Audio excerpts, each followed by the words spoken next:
শীতের সকাল, কুয়াশার চাদরে ভিজে আছে পুরো পৃথিবী। আরও সকাল সকাল ঘুম থেকে উঠে ফ্রেশ হতে গেল। ফ্রেশ হয়ে এসে রুমের পর্দার দুই পাশে মেলে দিল যাতে সকালের স্নিগ্ধ বাতাস রুমে প্রবেশ করতে পারে। হালকা বাতাসে রুমের পর্দা উঠতে লাগলো। চোখে এসে আলো লাগায় নুসরাত কমফোর্টার দিয়ে মাথা ঘুরে শুয়ে পড়ল। আরও শর্টস, ঢিলেঢালা টি শার্ট, পায়ে জেগার্স পরে রেডি হয়ে গেল। রুমের লক খুলে বের হতে যাবে, নুসরাত ঢুলে ঢুলে উঠে বসল। আরশ নুসরাতের দিকে তাকিয়ে বের হতে যাবে, নুসরাত বলল, আমিও যাব। আরশের নির্লিপ্ত গলার স্বর, কোথায় যাবি তুই? আপনার সাথে জিমে যাব। কয়েকদিন ধরে আমার মনে হচ্ছে ক্যালোরি বেশি হয়ে গেছে, তাই জিম করে ক্যালোরি কমাবো। তুই এভাবে যাবি? নুসরাত চুল বান করতে করতে বলল, তো এতে খারাপ কি? যা, ব্রাশ করে আয়, আমি অপেক্ষা করছি। ব্রাশ জিম থেকে এসে করব। চলুন চলুন, মর্নিং ওয়াকে যেতে লেট হচ্ছে, সাথে জিমেও। তাড়াতাড়ি চলুন, দেরি করে ফেলছেন না? নুসরাত আর আরশ বাড়ি থেকে বের হয়ে আসলো। নুসরাত গ্যারেজের দিকে যেতে নিলে আরশ জিজ্ঞেস করল, ওদিকে কি? ওদিকে গ্যারেজ। আরশ বিরক্ত হয়ে বলল, তোর কি মনে হয় আমি জানি না ওদিকে কি আছে? আমি বলতে চাইছি ওদিকে কি করতে যাচ্ছিস? গাড়ি বের করতে যাচ্ছি। গাড়ি দিয়ে কি করবি তুই? আরে, গাড়ি দিয়ে কি করে আপনি জানেন না? গাড়ি দিয়ে আমরা জিমে যাব। তোকে কে বলেছে আমরা গাড়িতে করে জিমে যাব? গাড়িতে করে না গেলে কি করে যাব? আল্লাহ পা দিয়েছেন না? পাগুলো কি কাজে ব্যবহৃত হবে? আল্লাহর দান করা পা দিয়ে হেঁটে হেঁটে জিমে যাব। ভালো কাজে তো এগুলো ব্যবহার হয় না, সব উল্টাপাল্টা কাজেই পাগুলো আগে ভাগে চলে যায়। এভাবে বলছেন কেন? কিভাবে বলছি? নুসরাত কথা না বলে আরশের পেছন পেছন বাড়ির ভেতর থেকে বের হয়ে আসলো। সারা রাস্তা পুরো শুনশান হয়ে আছে। মানুষ কেন একটা পোকারও দেখা সাক্ষাৎ নেই। আরশ খালি রাস্তা দেখে দৌড়াতে শুরু করলো। আরে, আপনি এই বয়সে এসে বাচ্চাদের মতো দৌড়াদৌড়ি করছেন কেন? পড়ে গিয়ে হাড়গোড় ভাঙলে কে খেয়াল রাখবে আপনার? ধীরে ধীরে দৌড়ান, বুড়ো বয়সের ভীমরতি। আরও সামনের দিকে দৌড়াতে দৌড়াতে বলল, বেশি কথা না বলে তাড়াতাড়ি আয় কালি, পরে রেখে চলে যাব। নুসরাত আরশের কথা শুনল না। ধীরে ধীরে হেঁটে এগিয়ে গেল সামনের দিকে। জিমে পৌঁছানোর পর আরশ ট্রেডমিলে উঠে হাঁটতে লাগলো। নুসরাত ঘুরে ঘুরে জিমের ভেতরটা দেখতে লাগলো। সব ধরনের জিমের সরঞ্জামাদি ধরে ধরে দেখল। দেখা শেষে এসে আরশের পাশে দাঁড়ালো। আরশ একবার নুসরাতের দিকে তাকিয়ে সামনের দিকে মনোযোগ দিল। নুসরাত নিজের দিকে আরশের মনোযোগ না পেয়ে গাইগুই করতে করতে বলল, আমরা বাসায় কখন যাব? আরশ সেই কথার উত্তর না দিয়ে বলল, তোকে এখানে আসতে কে বলেছে? নুসরাত নাক ফুলিয়ে আধ ঘন্টার মতো আবার আশপাশ ঘুরল। আরশ ততক্ষণে ট্রেডমিল থেকে নেমে এসেছে। আরশ ক্রস ট্রেনারে উঠতে যাবে, নুসরাত বলল, আরে, এটা তো আমি পারি, দাঁড়ান, আপনাকে আমি শিখিয়ে দেই। নুসরাত পা রেখে উঠে দাঁড়ালো। হ্যান্ডেল ধরে টান দিয়ে হ্যান্ডেল জায়গা থেকে নাড়াতে পারল না। বোকা হেসে নেমে আসলো। আরশ ভ্রু বাঁকিয়ে তাকিয়ে আছে নুসরাতের দিকে। ইশারা করে বলল, কি দেখালি না? আমি বসে আছি তো দেখার জন্য। নুসরাত ধীর কণ্ঠে বলল, আসলে আপনি তো জানেন আমি সহজ কাজ করি না, এটা অতিরিক্ত সহজ কাজ। আর অতিরিক্ত সহজ কাজ এই নুসরাত নিজে করে নিজের হাতকে কষ্ট দেয় না। আপনি না হয়ে সহজ কাজটাই করুন। আরশ ক্রস ট্রেনারে উঠে হ্যান্ডেলে ধরে টান দিয়ে ব্যায়াম করতে লাগলো। নুসরাত ম্যাট্রেস বিছিয়ে নিচে হাত রেখে শুয়ে পড়ল। আরশ আরও আধ ঘন্টা পর ক্রস ট্রেনার থেকে নেমে আসলো। রুমাল দিয়ে ঘাম মুছে নিয়ে ম্যাট্রেসে বসলো। হাত বাড়িয়ে নুসরাতের পাশ থেকে পানির বোতল নিয়ে চুমুক বসালো। নুসরাত ততক্ষণে ঘুমে কাদা হয়ে আছে। আরশ বিড়বিড় করল, জিম করতে এসে ঘুমিয়ে ঘুমিয়ে জিম করছে। জিমের কি সিঁড়ি। নুসরাতের পাশ ঘেঁষে শুয়ে পড়ল আরশ। এক হাতে ভর দিয়ে নুসরাতের মুখের দিকে তাকালো। কিছুক্ষণ তাকিয়ে থেকে হাত বাড়িয়ে নুসরাতের নাক চেপে ধরল। ঘুমের মধ্যেই নুসরাত হাঁসফাঁস শুরু করল। আরশ তবুও নাক ছাড়ল না। নুসরাত চোখ বুজে থেকে হাতে থাপ্পড় মারল।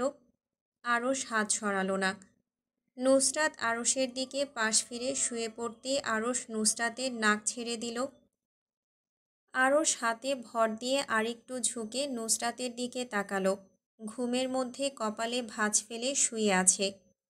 ঘুমের মধ্যে এত কী ভাবছে যে কপাল কুঁচকে আছে। আরশ নুসরাতের নাকে হাতে স্পর্শ করালো। তারপর গালে বুড়ো আঙুল দিয়ে ঘষল। থুতনির দিকে ঝুঁকে তাকালো কিছু খেয়াল করে। হালকা লাল রঙের তিল। শ্যামলা হওয়ায় তিলটা আছে বলে বোঝা যায় না। গভীর চোখে তাকালেই দেখা যায়। আগে তো এখানে কোনো তিল ছিল না। কবে হলো এটা? আরশ আর একটু ঝুঁকতে গিয়েও ঝুঁকল না। নুসরাতের চোখের দিকে তাকালো। তাকাতেই ধপ করে নুসরাত চোখ মেলে তাকালো। আরশকে তার দিকে এত ঝুঁকে বসে থাকতে দেখে ভ্রু কুঁচকালো। ভ্রু বাঁকিয়ে জিজ্ঞেস করল, কি? আরশ নুসরাতের মুখ হতে নিজের মুখ 2 ইঞ্চি উপরে রেখে বলল, তোকে দেখতে তো পুরো পেতনিদের মতো লাগে। এত ভালো করে খেয়াল করলেন যে আমি দেখতে পেতনিদের মতো সেটাও বুঝে গেলেন।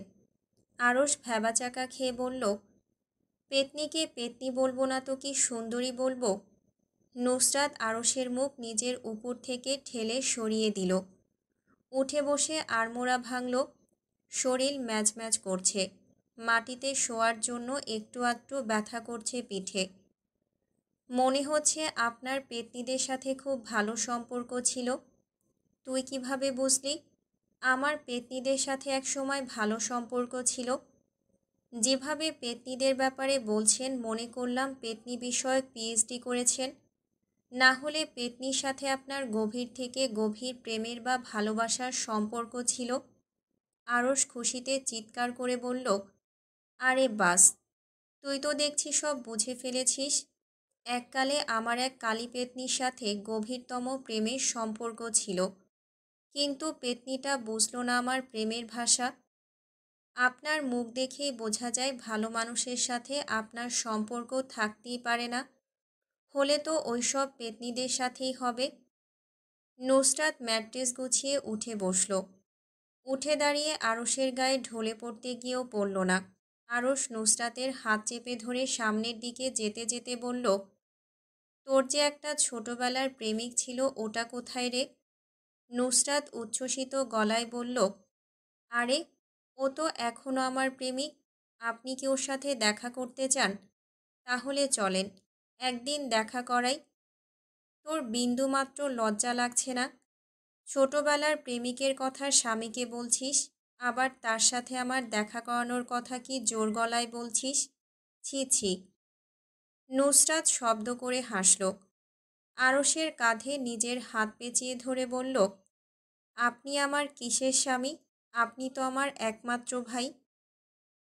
শেষের কথাটা বলে নুসরাত হাহা করে হাসতে লাগল। আরশ পাগলের কথায় কান দিল না। হাত বাড়িয়ে নুসরাতের কাঁধ চেপে নিজের সাথে নিয়ে চলল। গোধূলি লগ্ন। সূর্যের তীব্র রশ্মি এসে পৃথিবীতে পতিত হচ্ছে। সকালবেলা যতটুকু পৃথিবী শীতল ছিল এখন ততটাই গরম। গরমে ঘেমে নিয়ে মম রাস্তার পাশ দিয়ে হেঁটে যাচ্ছে। রিকশা খুঁজে পাওয়া যাচ্ছে না। এরই মধ্যে রিকশা খুঁজে পেলেও রিকশাওয়ালা টাকা বেশি চাচ্ছে। তাই মম সামনের দিকে হাঁটা ধরেছে। সামনে গিয়ে সিএনজি পাওয়া যাবে। ফুটপাত দিয়ে হাঁটতে হাঁটতে চোখ গেল পেছনে মমর। অফ হোয়াইট কালারের একটা গাড়ি কখন থেকে তার পিছু পিছু আসছে। মম প্রচুর বিরক্ত হলো। দাঁতের দাঁত চেপে সামনের দিকে এগিয়ে গেল। গত 1 মাস ধরে গাড়িটা তাকে ফলো করছে। কিছুক্ষণ পরপর হর্ন বাজিয়ে কান ঝালাপালা করে দিচ্ছে। কথাটা ভাবতেই মমর কানে হর্নের শব্দ ভেসে আসলো। মম আজ আর ছেড়ে দিল না। এগিয়ে গেল গাড়ির দিকে। হাত বাড়িয়ে গাড়ির কাচে শব্দ করল, কিন্তু যাকে গাড়ির ভেতরে দেখল সে গাড়ির ভেতর মোটেও তাকে আশা করেনি। লোকটা গাড়ির কাচ নামাতেই মমর চোখ দুটো রসগোল্লার মতো হয়ে গেল। চোখ মুখ কুঁচকে বলল, আপনি? লোকটা চোখ থেকে সানগ্লাস খুলতে খুলতে বলল, হ্যাঁ আমি। কেন, কি হয়েছে? অন্য কাউকে আশা করছিলে বুঝি তুমি? আজকের দিনটার শুরু ইসরাতের অন্যভাবে হলো। দরজা খুলে বের হতেই জাইন নাস্তা এনে টেবিলে রাখল। ইসরাত চোখ তুলে তাকাতেই জাইন ইশারা করে বলল খাওয়ার জন্য। ইসরাত পরোটা ডিম ভাজি মুখে ঢুকিয়ে নিল। মনে হলো ব্যাটার হাতের রান্না অসাধারণ। রান্নার ক্ষেত্রে এই ব্যাটাকে কেউ হার মানাতে পারবে না। ইসরাত গপাগপ করে খেয়ে সব খাবার সাবার করতে জাইন এঁটো প্লেটগুলো নিয়ে কিচেনে চলে গেল। ইসরাত নুসরাতের মোবাইলে কল করল। নুসরাত কল ধরল। কি বল, কিছু করছিস? হ্যাঁ করছি। কি করছিস? ওই তো বুড়িকে শাস্তি দেওয়ার একটা ব্যবস্থা করছি। বুড়িটার মগজ আজকাল বেশি চলছে। কি করবি তুই? নুসরাত বিরক্ত হয়ে বলল, তুই ফোনটা রাখ, প্যাচাল করিস না তো। নুসরাত ফোন কেটে দিল। ইসরাত আবার কল দিল কিন্তু ধরল না। ইসরাত টেনশনে নখ কামড়াতে লাগলো। এ আবার কি করবে? হায় আল্লাহ, ফোনও ধরছে না। ইসরাত আরশকে কল দিল। আরশ কল না ধরে কেটে দিল। ইসরাতের মনে হলো ভেতরে অস্থির অনুভূতি হচ্ছে। কপালে এই শীতের মধ্যে ঘাম জমল। নুসরাত এরই মধ্যে কল দিল। কাজ করে ফেলেছি। ইসরাত জিহ্বা দিয়ে ঠোঁট ভিজিয়ে নিল। কি করেছিস? নুসরাত হেসে হেসে বলল, বুড়ির ব্যবস্থা করে ফেলেছি। ইসরাত চিন্তিত গলায় বলল, এক্স্যাক্ট কী করেছিস সেটা বল। নুসরাত শব্দ করে হেসে বলল, এখনও তেমন কিছুই করিনি, ভেবেছি করব। এখন ফোন রাখ আর তোর জামাইকে সময় দে। টাটা বেবি, পরে কথা হবে। নুসরাত ঝটপট ফোন রেখে দিল। জাইন কিচেনের কাজ গুছিয়ে ড্রয়িং রুমে আসলো। শরীর এখন কেমন? আগের তুলনায় ভালো। বাসায় একা থাকতে পারবে? ইসরাত মাথা নাড়ালো। জাইন বলল, তাহলে আমি একটু অফিস হয়ে আসি, প্রয়োজনীয় কিছু কাজ ছিল। তুমি চাইলে তোমার ফ্রেন্ডকে কল করে ডেকে নিতে পারো। ইসরাত আবার মাথা নাড়ল। জাইন নিজের রুমে গিয়ে রুম লক করে ফেলল। কিছুক্ষণ পর রেডি হয়ে আসলো। সাদা রঙের শার্ট আর কালো রঙের প্যান্ট পরেছে। ইসরাত খেয়াল করল শার্ট জাইনের শরীরের ভাঁজের সাথে আষ্টে পৃষ্ঠে লেগে আছে। পুরুষালী শরীরে এই শার্ট দারুণ মানিয়েছে। আসি, তোমার খেয়াল রেখো। ইসরাত মাথা নাড়ল। জাইন অ্যাপার্টমেন্ট থেকে বের হতেই ইসরাত ক্যামেলিয়াকে কল করল। Hello camellia. ক্যামেলিয়া উচ্ছ্বসিত গলায় বলল, হ্যাঁ বলো ইসরাত। ইসরাত ধীর কণ্ঠে বলল, আমার রুমমেট অ্যাপার্টমেন্টে নেই, তুমি আসতে পারবে আমার অ্যাপার্টমেন্টে? আরে, এটা জিজ্ঞাসার কোনো বিষয়? ক্যামেলিয়া এবার আস্তে করে বলল, তোমার রুমমেট কি রান্না করে গিয়েছে? ইসরাত বুঝল না ক্যামেলিয়া কেন এই কথা জিজ্ঞেস করছে তাকে। ইসরাত সহজ গলায় বলল, হ্যাঁ, রান্না করে গিয়েছে। কিন্তু এ কথা কেন তুমি জানতে চাচ্ছ? আরে তেমন কিছু না, এমনিতেই জানতে চাইলাম।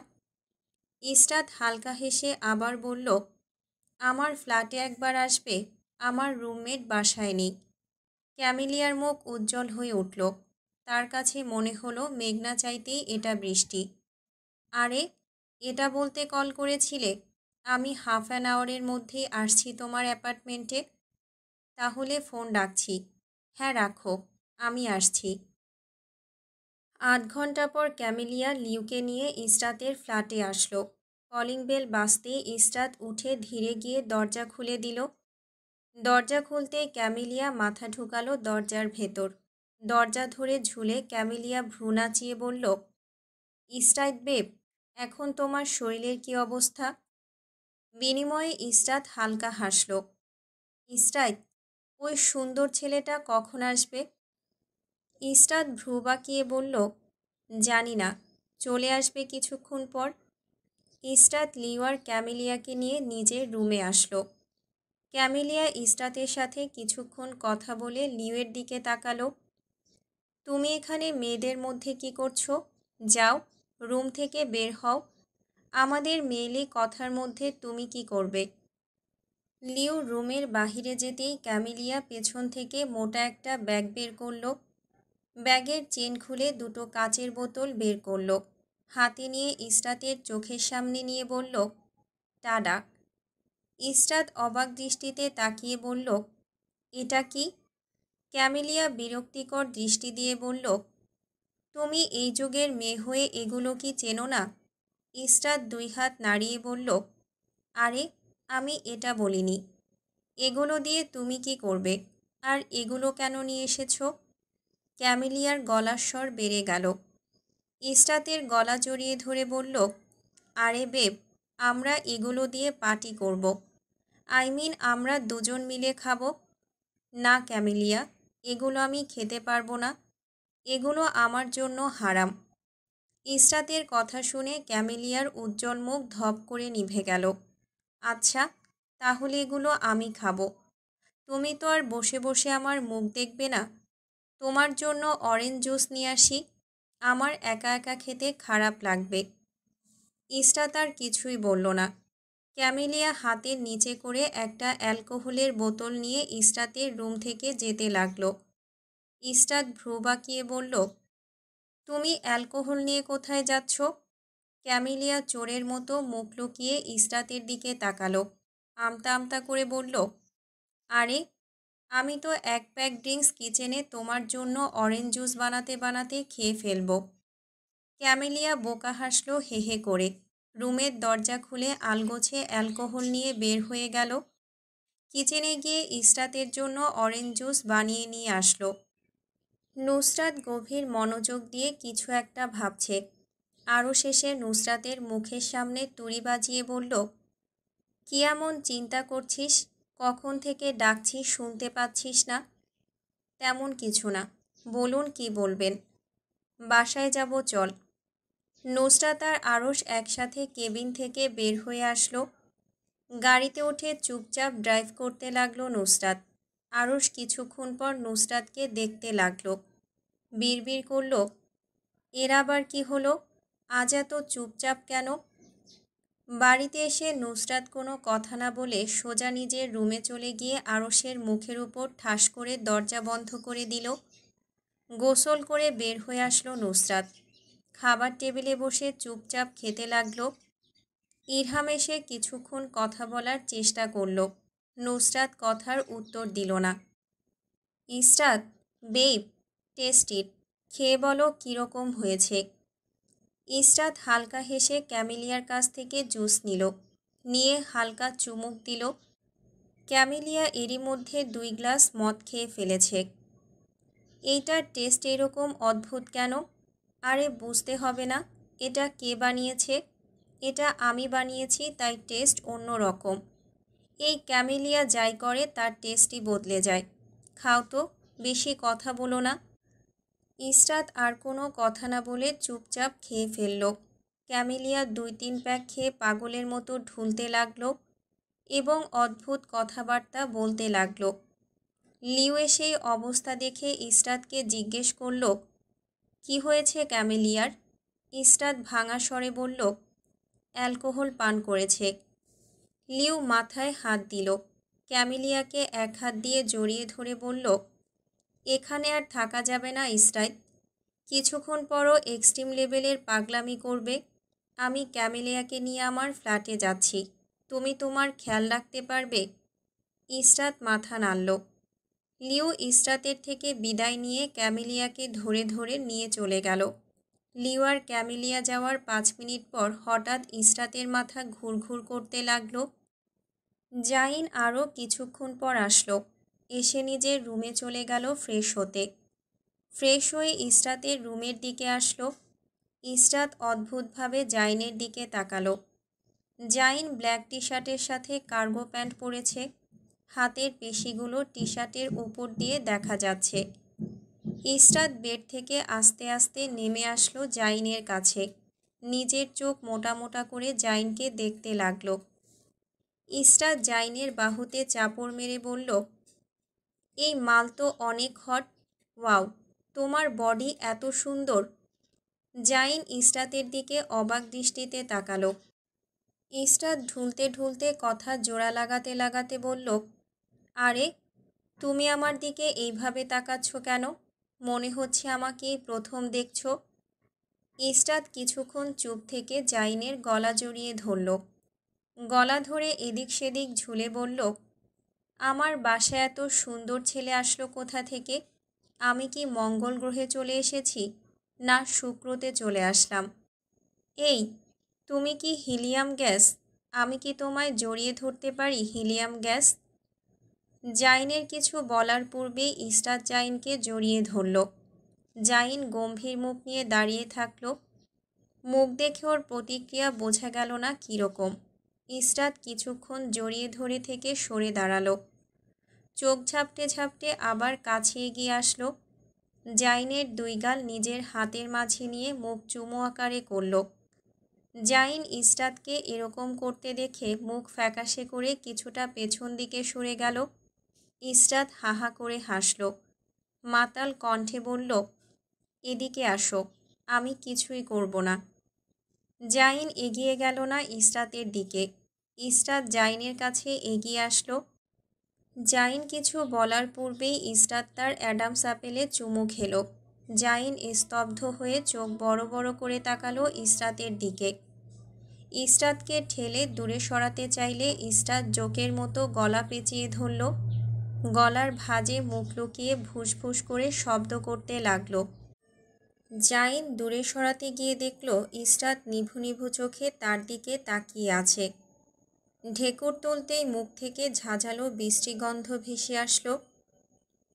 মমো ফেসবুক ঘাটাঘাটি করছিল। হঠাৎ আননোন নাম্বার থেকে হোয়াটসঅ্যাপে একটা মেসেজ আসলো।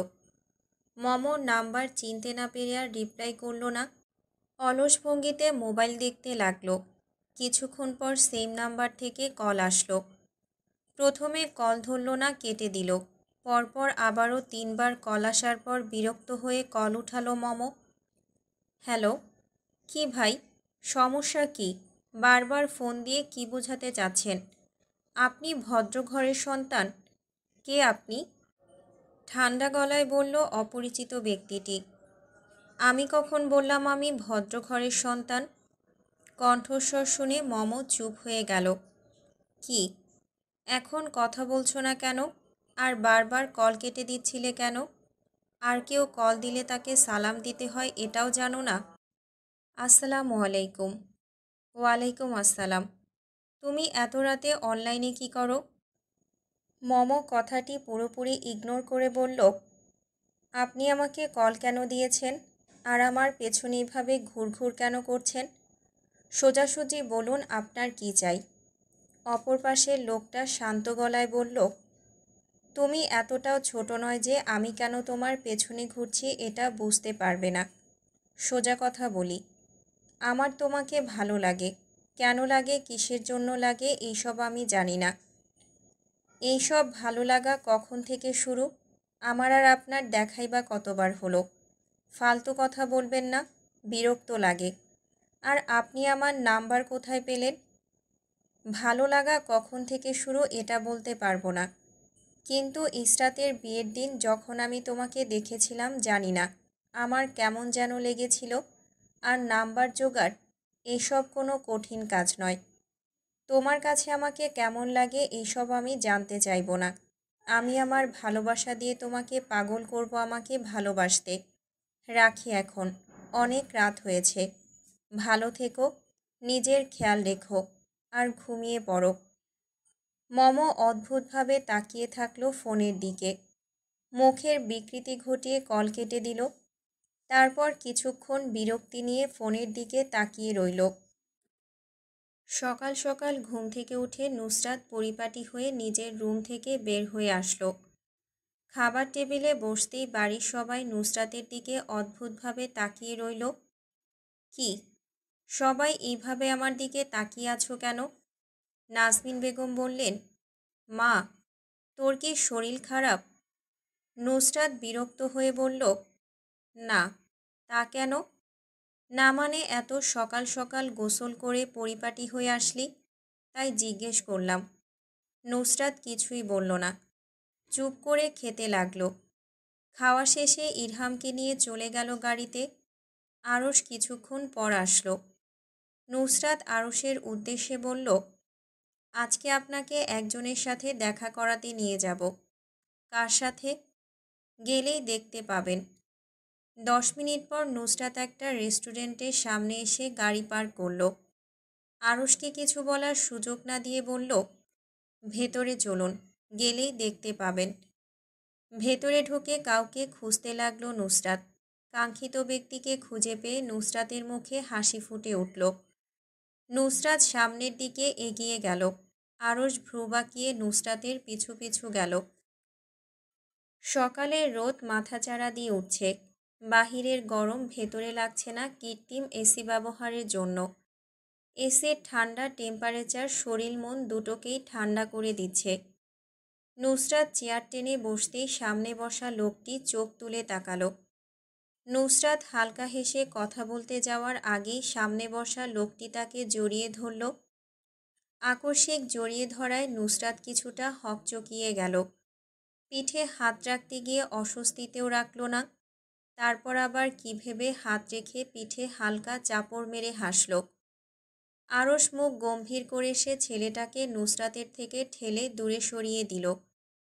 ছেলেটা থতমত খেয়ে আরশের দিকে তাকালো। চোখ ছোট ছোট করে কিছুক্ষণ তাকিয়ে থেকে এমনভাবে চোখ ফিরালো যেন আরশ কোনো আবর্জনা এখানে। নুসরাত মুচকি হেসে জিজ্ঞেস করল, কেমন আছো আবির? আবির মাথা দুলিয়ে জানালো ভালো আছে।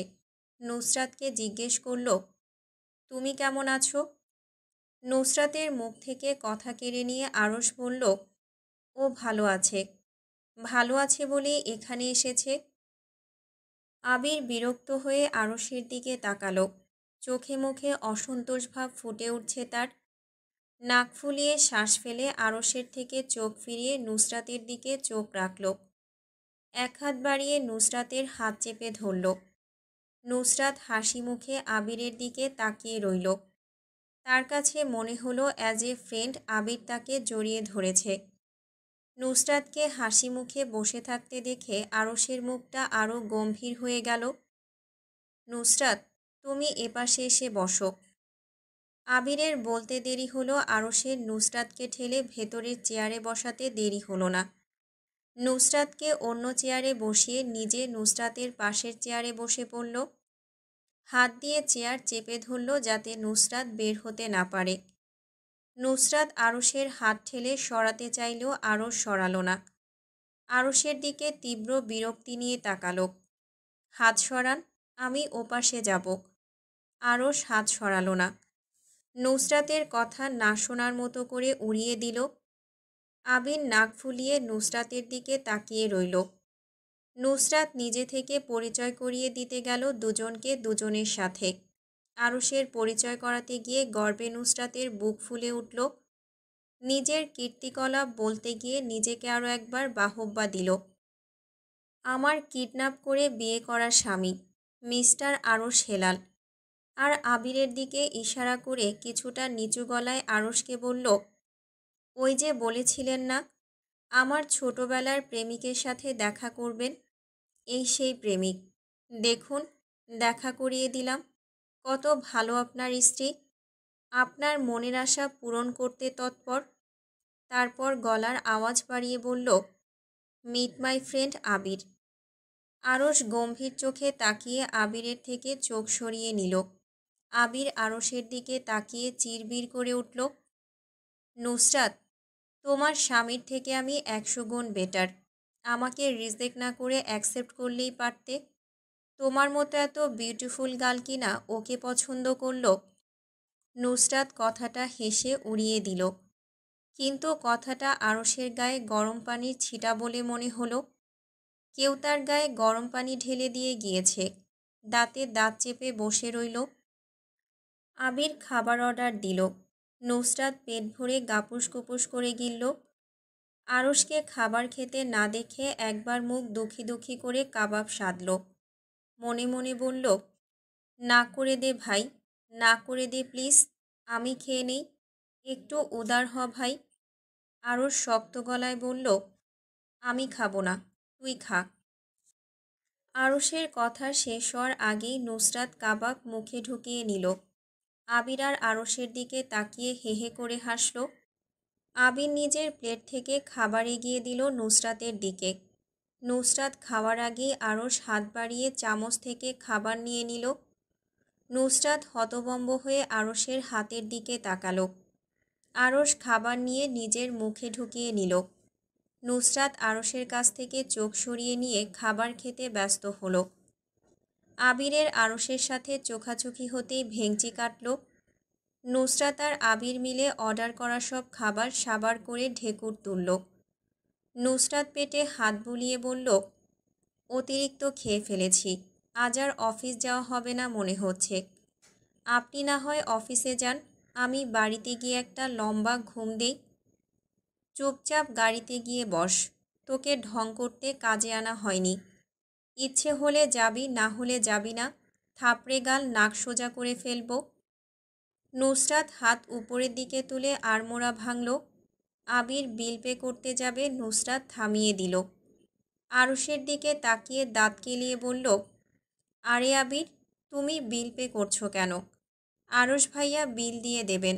ওনার মতো একজন ব্যক্তি থাকতে আমরা বেচারারা কেন বিল পে করব? করার কোনো দরকার নেই। আরশের দিকে তাকিয়ে বলল, আপনি বিল পে করুন, আমি আর আবির আসছি। নুসরাত উঠে দাঁড়ালো, চেয়ার টেনে বের হলো। নুসরাতকে বের হতে দেখে আবিরও বের হয়ে আসলো। আরশকে রেস্টুরেন্টে বসিয়ে রেখে দুজন হেলে দুলে চলে গেল রেস্টুরেন্ট থেকে বের হয়ে। বিল পে করে মানিব্যাগ পকেটে ঢুকাতে ঢুকাতে আরশ রেস্টুরেন্টের বাহিরে আসলো। গাড়ির দরজা খুলতেই দেখলো নুসরাত আর আবির পেছনে বসে গল্প করছে। আরশকে গাড়ির সামনে দেখতে আবির নাক ছিটকালো। ড্রাইভার, গাড়ি চালাও। আরশ ভ্রু বাঁকিয়ে মুখ গম্ভীর করে তাকালো নুসরাতের দিকে। নুসরাত আরশকে পাত্তা না দিয়ে আবিরের সাথে গল্প করতে লাগলো। আরশ গাড়ি স্টার্ট করলো, চোখ মুখ ঠান্ডা করে। ভিউ মিররে বারবার তাকিয়ে পেছনের দুজনের কাণ্ডকারখানা পরিলক্ষিত করল। মধ্যরাতে ইসরাতের ঘুম ভাঙল। চোখ মেলে চাইতে পারল না প্রচণ্ড মাথা ব্যথা করার জন্য। ধীরে ধীরে চোখ খুলে তাকাতেই ভ্যাপসা গরম লাগল। শরীর ঘেমে গিয়েছে কিছুটা। পানি খাওয়ার জন্য কাছে হাত বাড়ালো, কিন্তু পানি খুঁজে পেল না। বাধ্য হয়ে ইসরাত বিছানা থেকে উঠে দাঁড়ালো। উঠে দাঁড়াতেই মাথা ঘুরে উঠল। বিছানার উপর ভর দিয়ে নিজেকে সামলালো। আসবাবপত্রে হাত দিয়ে ধীরে ধীরে কিচেনের দিকে অগ্রসর হলো। অন্ধকারে হাতড়ে কোনো কিছুই খুঁজে পেল না। হঠাৎ কিছু ভাঙার শব্দে জাইন নিজের রুম থেকে বের হয়ে আসলো। কিচেনে কিছু নড়াচড়া দেখে ওদিকে গেল। লাইট জ্বালিয়ে ইসরাতকে এত রাতে কিচেনে দেখে জাইন কিছুটা অবাক হলো। তুমি এখানে কি করছো? রুমে পানি ছিল না, তাই এখানে এসেছি পানি খেতে। তুমি ঠিক আছো? আর কি খেয়েছিলে তুমি? জি, আমি ঠিক আছি। আর আমি জাস্ট অরেঞ্জ জুস খেয়েছিলাম, ক্যামেলিয়া বানিয়ে দিয়েছিল। জাইন ইসরাতকে লেবুর পানি বানিয়ে দিল। ইসরাতের দিকে লেবুর পানি এগিয়ে দিয়ে বলল, এটা খাও, বেটার ফিল করবে। ইসরাত জাইনের কাছ থেকে লেবু পানি নিয়ে চলে গেল নিজের রুমের দিকে। জাইন কিচেনের লাইট অন করেছিল, অফ করে নিজের রুমে চলে গেল। ভার্সিটি যাওয়ার জন্য বাসা থেকে বের হয়েছে মমো। কোনো সিএনজির দেখা মিলছে না প্রায় 10 মিনিট ধরে, তাই চুপচাপ একপাশে দাঁড়িয়ে আছে। হঠাৎ গাড়ির হর্নের বিকট শব্দে পেছনের দিকে একবার ফিরে তাকিয়ে আবার সামনের দিকে তাকাতে লাগলো মমো। ব্যক্তিটি একইভাবে হর্ন বাজাতে লাগলো। কি ভাই, আপনার কি সমস্যা? লাফাঙ্গাদের মতো এরকম গাড়ির হর্ন বাজিয়ে ডিস্টার্ব করছেন কেন? আর আমার বাসার এখানে কি? গম্ভীর গলায় লোকটি বলল, তুমি আমাকে ব্লক করেছো কেন? তো কি করব? আপনি কে যে আপনাকে ব্লক করা যাবে না? আপনি আরশ ভাইয়ের ফ্রেন্ড হিসেবে যথেষ্ট ভদ্রভাবেই কথা বলেছি। ভালো লাগছে না, আপনি এখান থেকে যান তো, যান। আমাকে একটা মাস সময় দাও, আমি একটা মাস তো ট্রাই করতে পারি। আমি কোনো সময় দিতে পারবো না। আর এইসব প্রেম ভালোবাসায় আমার কোনো ইন্টারেস্ট নেই। কথাটা বলে সামনের দিকে হাঁটতে লাগলো মম। আগন্তুক পেছন থেকে এসে মমর হাত চেপে ধরল। মম হাত ছাড়ানোর চেষ্টা করলো কিন্তু হাত ছাড়াতে পারল না। মাহাদি ভাইয়া, আমার হাত ছাড়ুন। ছাড়বো না। কি করবি তুই? তোর কাছ থেকে আমি পারমিশন নিতে আসিনি। তোকে বলেছি একটা মাস সময় দিতে। 1 মাস পর তুই আমার ছায়াও দেখবি না। তুই কেন এত বেশি কথা বলবি? চুপচাপ গিয়ে ব্লক ছুটাবি। আর যেন বলতে না হয় তোকে। মমর হাত ঝাড়া দিয়ে ফেলে দিল মাহাদি। মম কাঁদো কাঁদো মুখ করে পেছনের দিকে তাকিয়ে থাকল, যেদিকে বড় বড় পা ফেলে এগিয়ে যাচ্ছে মাহাদি। আজ অফিস থেকে ছুটি নিয়েছে ইরহাম আর নুসরাত। সকাল সকাল রেডি হয়ে ভার্সিটি চলে গেল দুজন। ক্লাস শেষে নুসরাত, সুরভি আর সাদিয়া ক্যাম্পাসে হাঁটতে লাগলো। হঠাৎ করে মুখের সামনে এসে দাঁড়ালো ইরহাম। নুসরাত বিরক্ত হয়ে তাকালো ইরহামের দিকে। কর্কশ গলায় সুরভি বলল, কিরে বাল, মুখের সামনে এসে এরকম খাম্বার মতো দাঁড়িয়ে আছিস কেন?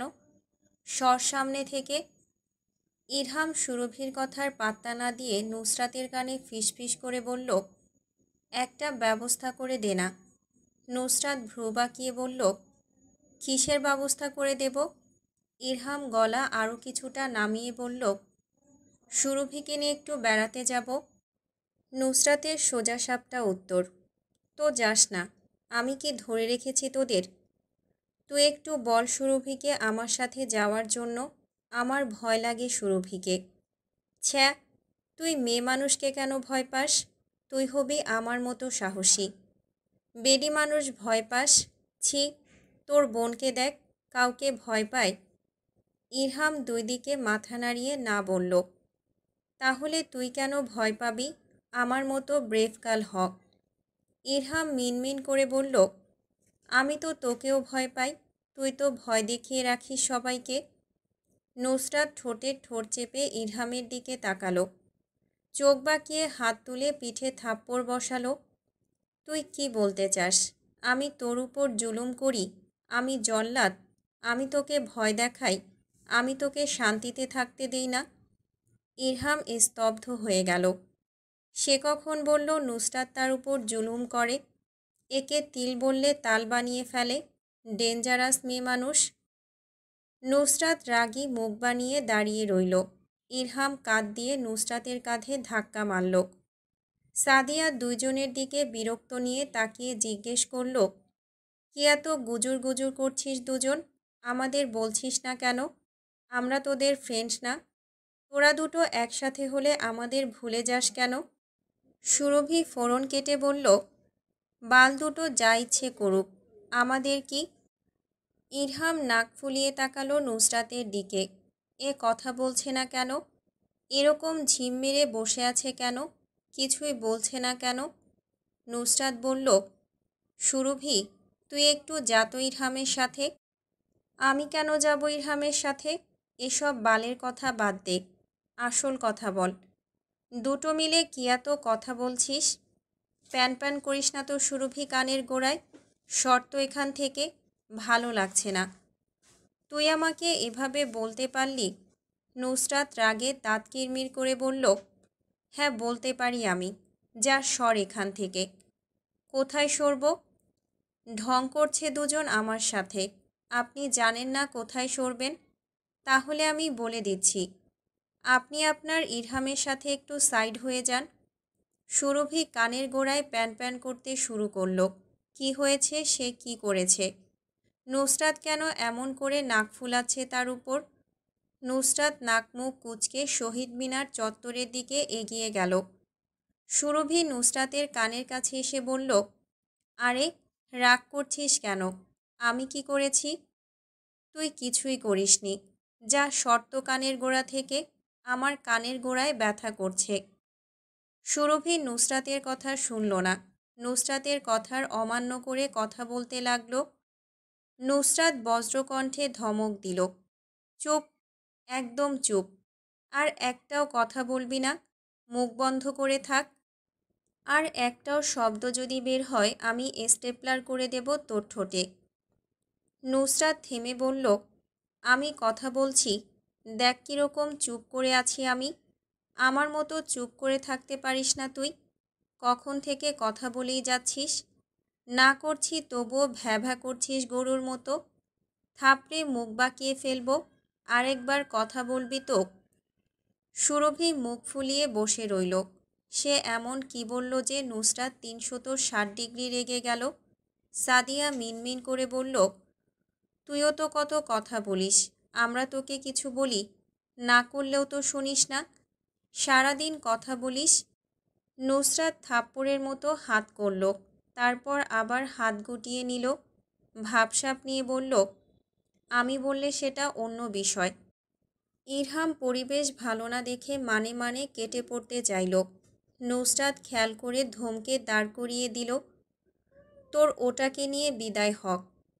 সুরভিকে নড়তে না দেখে নুসরাত বলল, তুই বসে বসে আমার মুখ দেখছিস কেন?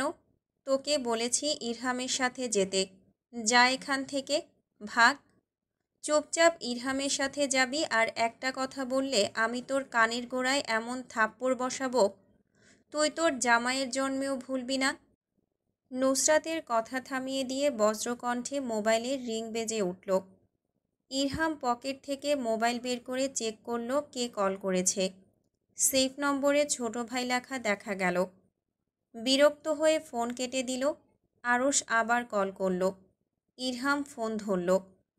নুসরাত কল স্পিকারে দেওয়ার জন্য বলল ইরহামকে। ইরহাম ফোন কানে লাগাতেই আরশ ধমক দিল। ইরহাম ধমক খেয়ে মুখ কুঁচকে ফেলল। নুসরাত গালি দিল, শালা কল দিয়ে শুরু করে দিয়েছে ধমকাধমকি, ভালো কথা বলতে জানে না। কখন আসবি অফিসে? আর তোর সাথেরটা কই? ইরহাম নাক কুঁচকে নুসরাতের দিকে তাকালো। ফোন মিউট করে বলল, শালার কি সাহস আমাদের অফিসে যাওয়ার জন্য বলে? নুসরাত ইশারা করে বলল আনমিউট করার জন্য। ইরহাম কল আনমিউট করে বলল, আজ আর আসবো না ভাইয়া, ভার্সিটি থেকে বেড়াতে চলে যাব। আরশ রেগেমেগে আগুন হয়ে গেল। জোর গলায় ধমক মারল ইরহামকে। ইরহামের কাছে মনে হলো তার কানে তালা লেগে গেছে। কোনো মানুষ এত জোরে ধমক দিয়ে কথা বলতে পারে? উফ, কানটা বন্ধ হয়ে গেল। কি বাজখাই গলা। ঢং পেয়েছ দুজন, ইচ্ছে হলে আসবে, না হলে আসবে না। থাপড়ে কান লাল করে দেব, অসভ্য বেয়াদব ছেলে মেয়ে। বাপের অফিস হলে যা হয়, চুপচাপ চলে আসবে, না হলে দুজনকে কিভাবে নিয়ে আসতে হবে তা আমি খুব ভালো করেই জানি। ইরহাম আরশের মুখের উপর কথা বলল, যা ইচ্ছে তাই করুন ভাইয়া, আজ আর আমি আসবো না, আমি বেড়াতে চলে যাচ্ছি। আপনি আটকাতে পারলে আটকে দিন। আরশের মুখের উপর ফোন কেটে দিল ইরহাম। নুসরাত মুখ হাঁ করে চেয়ে রইল ইরহামের দিকে। হাত তুলে চাপড় মারল ইরহামের পিঠে। এই তো আমার মতো সাহসী হয়ে গিয়েছ দেখছি আমার বন্ধু। আজ প্রমাণ হলো তুই আমার ব্রেভ বন্ধু ভাই। এভাবে এগিয়ে যা, জীবনের যে চূড়ায় সাফল্য আছে সেই দিকে। নুসরাতের কথা শেষ হতেই হু হু করে হাসির রোল পড়ে গেল। নুসরাত পাত্তা না দিয়ে ইরহামের কানে কানে কিছু বলতেই ইরহাম উঠে দাঁড়ালো। সুরভিকে টেনে নিয়ে চলে গেল মেন গেটের দিকে। সুরভি চিৎকার করতে চাইল। ইরহাম দুই হাত দিয়ে মুখ চেপে ধরল সুরভির। ইরহাম দাঁতে দাঁত চেপে হিসহিসিয়ে বলল, চুপচাপ চল আমার সাথে, একটাও শব্দ করবি না মুখ দিয়ে, শব্দ করলেই চুমু খাবো, যতটা শব্দ ততটা চুমু। ভাবিস না এখানে সেখানে চুমু খাবো, ডাইরেক্ট তোর ঠোঁটে খাবো। সুরভি আর ইরহাম চলে যেতেই নুসরাতের পাশে এসে ধপ করে বসল আবির। নুসরাত একবার তাকিয়ে চোখ ফিরিয়ে নিল। আবির নুসরাতকে জিজ্ঞেস করল, কেমন আছো? নুসরাত কিছু বলার আগেই ফোন আসলো। প্যান্টের পকেট থেকে মোবাইল বের করলো অনীহার সহিত। আরশকে কল দিতে দেখে অফ বাটনে চেপে ফোন বন্ধ করে রেখে দিল। আরশ না থেমে আবার কল দিল নুসরাতকে। নুসরাত এবার কল কেটে না দিয়ে আরশের কল ধরল অলস ভঙ্গিতে। হ্যালো, মিসেস আরশ হেলাল স্পিকিং। কে বলছেন? মিস্টার আরশ হেলাল বলছি, তোর স্যার। নুসরাত যারপনায় অবাক হয়ে বলল, আমার সার্ভার কিছু নেই, আপনি ভুল নাম্বারে কল দিয়েছেন। কল রাখুন তো। আপনি কল দিয়ে আমাকে ডিস্টার্ব করছেন। আমি বর্তমানে বিজি আছি, দয়া করে কোনো প্রয়োজন হলে একটু পর কল দেবেন। আরশ বিরক্ত হলো। কি নতুন ঢং শুরু করেছে? ঢং বন্ধ করে চুপচাপ অফিসে আয়। বাপের অফিস বলে কোনো ছাড় পাবি বলে মনে হয় তোর কাছে? তাড়াতাড়ি আয়। কাজের বেলায় আমি কোনো ধরনের মজা পছন্দ করি না নুসরাত। ঢং বাদ দিয়ে আয়। আর তোর সাথেরটা কই? আমাকে ব্লক মেরে রেখেছে কেন? কল পিক আপ করছে না কেন? কিসের অফিস? কিসের সাথেরটা? কিসের ব্লক? আর কিসের কল? আমি কিছু বুঝতে পারছি না। আমার মনে হচ্ছে আপনি ভুল মানুষকে কল দিয়েছেন, রং নাম্বার। আরশের কাছে এসব মজা ভালো লাগলো না। এত হেয়ালি করার কি আছে? নুসরাত আরশকে আর কথা বলার সুযোগ না দিয়ে ফোন রেখে দিল আরশের মুখের উপর। মোবাইল প্যান্টের পকেটে রেখে হাত উপরে তুলে আড়মোড়া ভাঙল। অলস ভঙ্গিতে বসে রইল শহীদ মিনার চত্বরে। নুসরাতের এক পাশে চুপচাপ বসে রইল আবির, আর আরেক পাশে বসে রইল সাদিয়া। হোয়াটসঅ্যাপে হঠাৎই নোটিফিকেশন শো করল। নোটিফিকেশন শো করার পর শব্দ করে দুটো ছবি আসলো। মম চিন্তিত ভঙ্গিতে গিয়ে ঢুকলো মাহাদির ইনবক্সে। প্রথম মেসেজ দেখে চোখ উপরে উঠে গেল মমর। কই মরেছিস তুই? এত মেসেজ দিচ্ছি, রিপ্লাই নেই কেন? তুই কি চাচ্ছিস আমি তোকে ভিডিও কল করি? সাবধান, ব্লক মারার চেষ্টা করবি না। আগের নাম্বার থেকে ব্লক খুললি না কেন? তোকে কি বলেছিলাম গতকাল? তুই আমার বাংলা কথা বুঝিস না? তোকে কি ইংরেজিতে এখন বোঝাতে হবে কথা? মম মেসেজ পড়ে হাঁ হয়ে গেল। দুদিন আগেও তো তুমি করে বলতো, আর একদিনেই তুমি থেকে তুইয়ে চলে গেল। এত তাড়াতাড়ি তো গাড়িও চলে না, যত তাড়াতাড়ি তুমি থেকে তুইয়ে চলে এসেছে। মম পিক ওপেন করতেই বটির ছবি দেখা গেল। মেয়েটা আঁতকে উঠল। মাহাদি তাকে রক্তমাখানো বটির ছবি পাঠিয়েছে। মাহাদি কল দিল মমকে। মম কল ধরল না, কেটে দিল। মেসেজ লিখল, কি দরকার?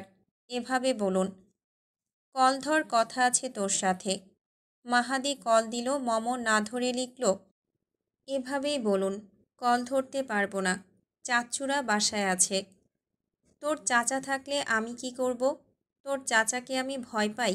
চাচা আছে বাসায়, হু।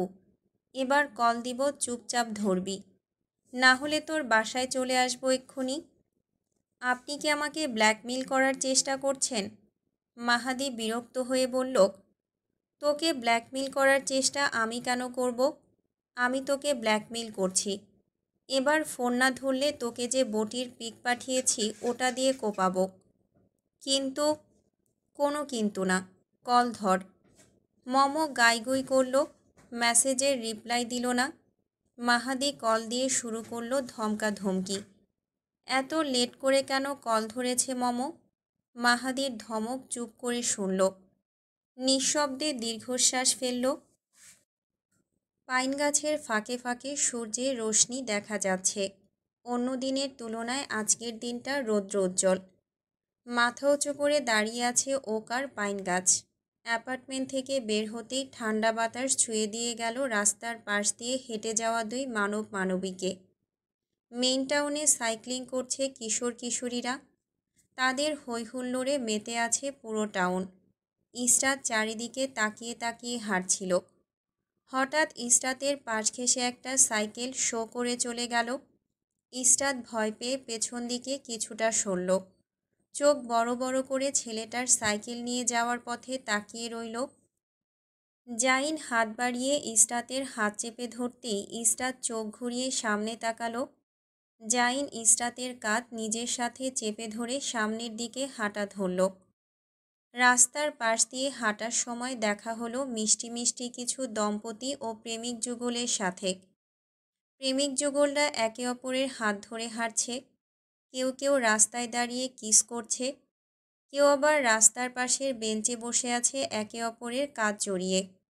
জাইনাস ইসরাতকে নিয়ে বের হয়েছে বাহিরে। আজ সোমবার দিন হওয়ায় ছুটি জাইনের। ইসরাতকে মন খারাপ করে অ্যাপার্টমেন্টে বসে থাকতে দেখে ঝটপট রেডি হয়ে ইসরাতকে নিয়ে ঘুরতে বের হয়েছে। সামনের দিকে যতই হেঁটে এগিয়ে গেল ইসরাত ততই সুন্দর আর মনোমুগ্ধকর জিনিস দেখল। পাইন গাছের নিচে বেঞ্চে বসে আছেন দুই বুড়ো বুড়ি। বুড়ো পুরুষটা বুড়ো মহিলার মাথায় যত্ন সহকারে হাত বুলিয়ে দিচ্ছেন, আর বুড়ো মহিলাটা বুড়ো পুরুষের কাঁধে মাথা রেখে চোখ বুজে শুয়ে আছেন। ইসরাতের কাঁধ ধরে জাইন সামনের দিকে এগিয়ে গেল। ইসরাত তবুও পেছন ফিরে ততক্ষণ চাইল যতক্ষণ পর্যন্ত ওই বুড়ো আর বুড়ো দম্পতিকে দেখা যায়।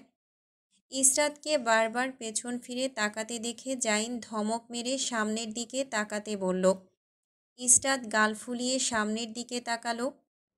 শহীদ মিনারের এক পাশে আবির আর অন্য পাশে খালি পড়ে আছে। কিছুক্ষণ আগে সাদিয়া ফাতিনের সাথে চলে গিয়েছে। জায়গায় জায়গায় গ্রুপ আকারে বসে আছে ছেলে মেয়েরা।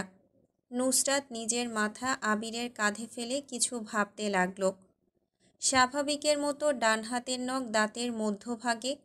নখে কামড়াতে কামড়াতে ভুলবশত নুসরাত আঙুলের ডগায় কামড় মেরে দিল।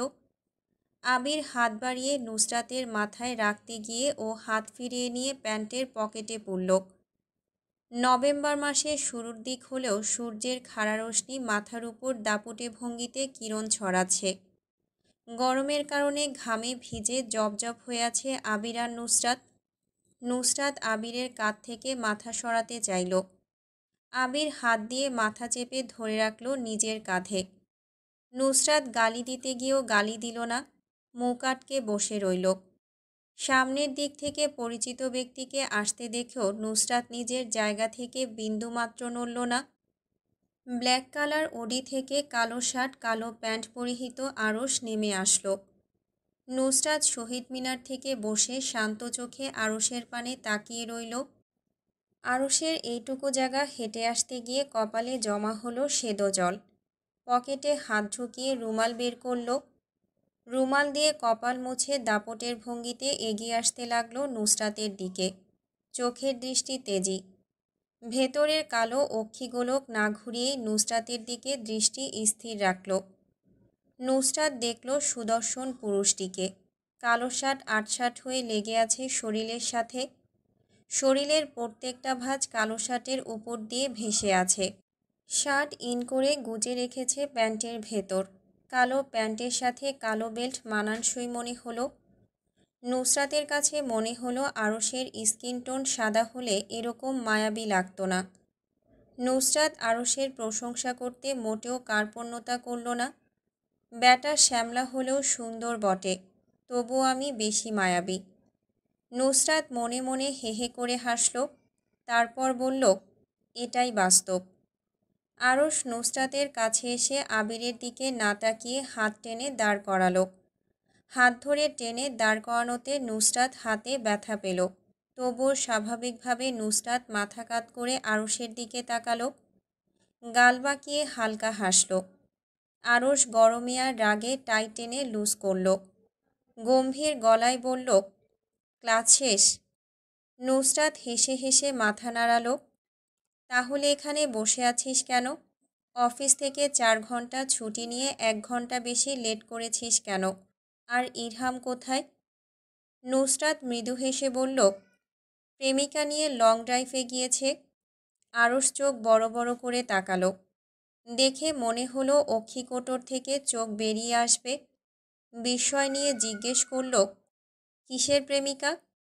নুসরাত গালে 2 হাত দিয়ে অবাক হওয়ার মতো করে বলল, ওমা, আপনি বুঝতে পারছেন না? আরে প্রেমিকা প্রেমিকা। ইরহাম প্রেমিকা নিয়ে বেড়াতে গেছে, বুঝেছেন? নুসরাত আরশের দিকে তাকালো। আরশকে ভ্রু উঁচিয়ে থাকতে দেখে বলল, আরে গাধা, বোঝেন না, আর বুঝবেন কিভাবে?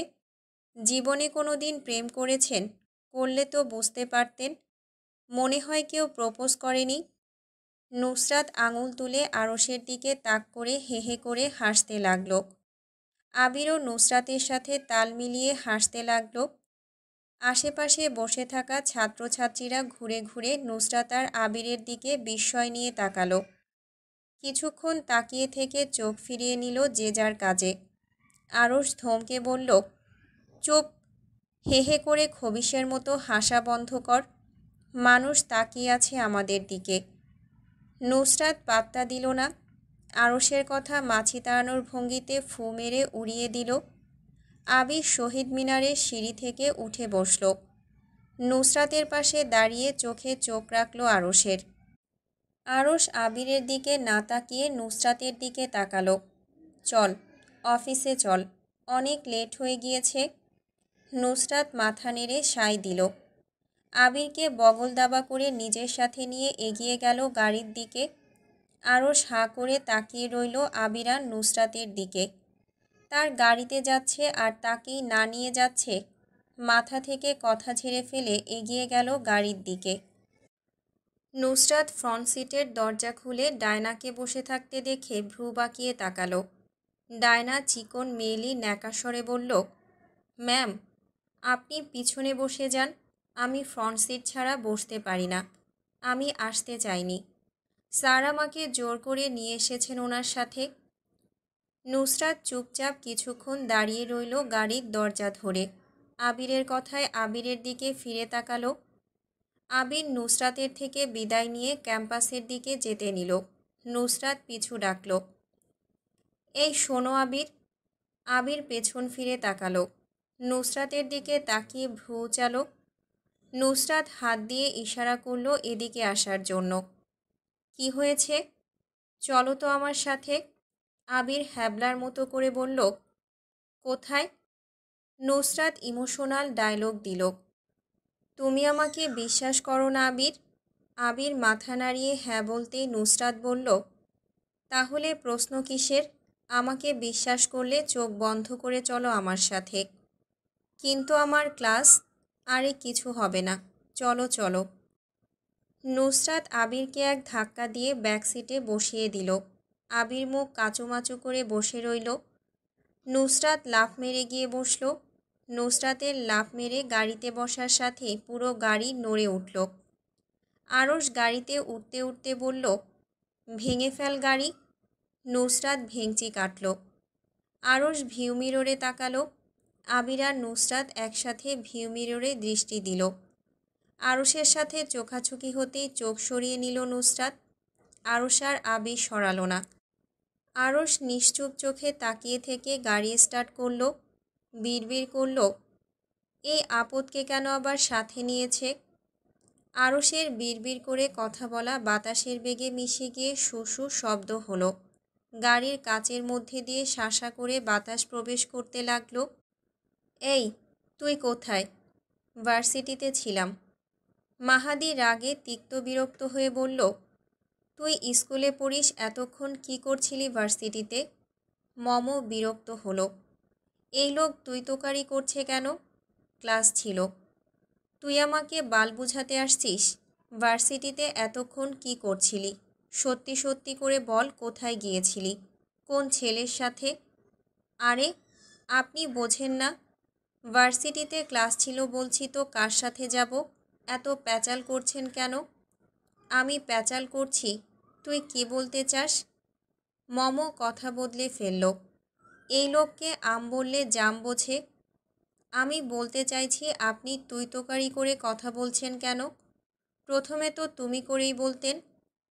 আমি এভাবে তুই তোকারি করেই কথা বলি।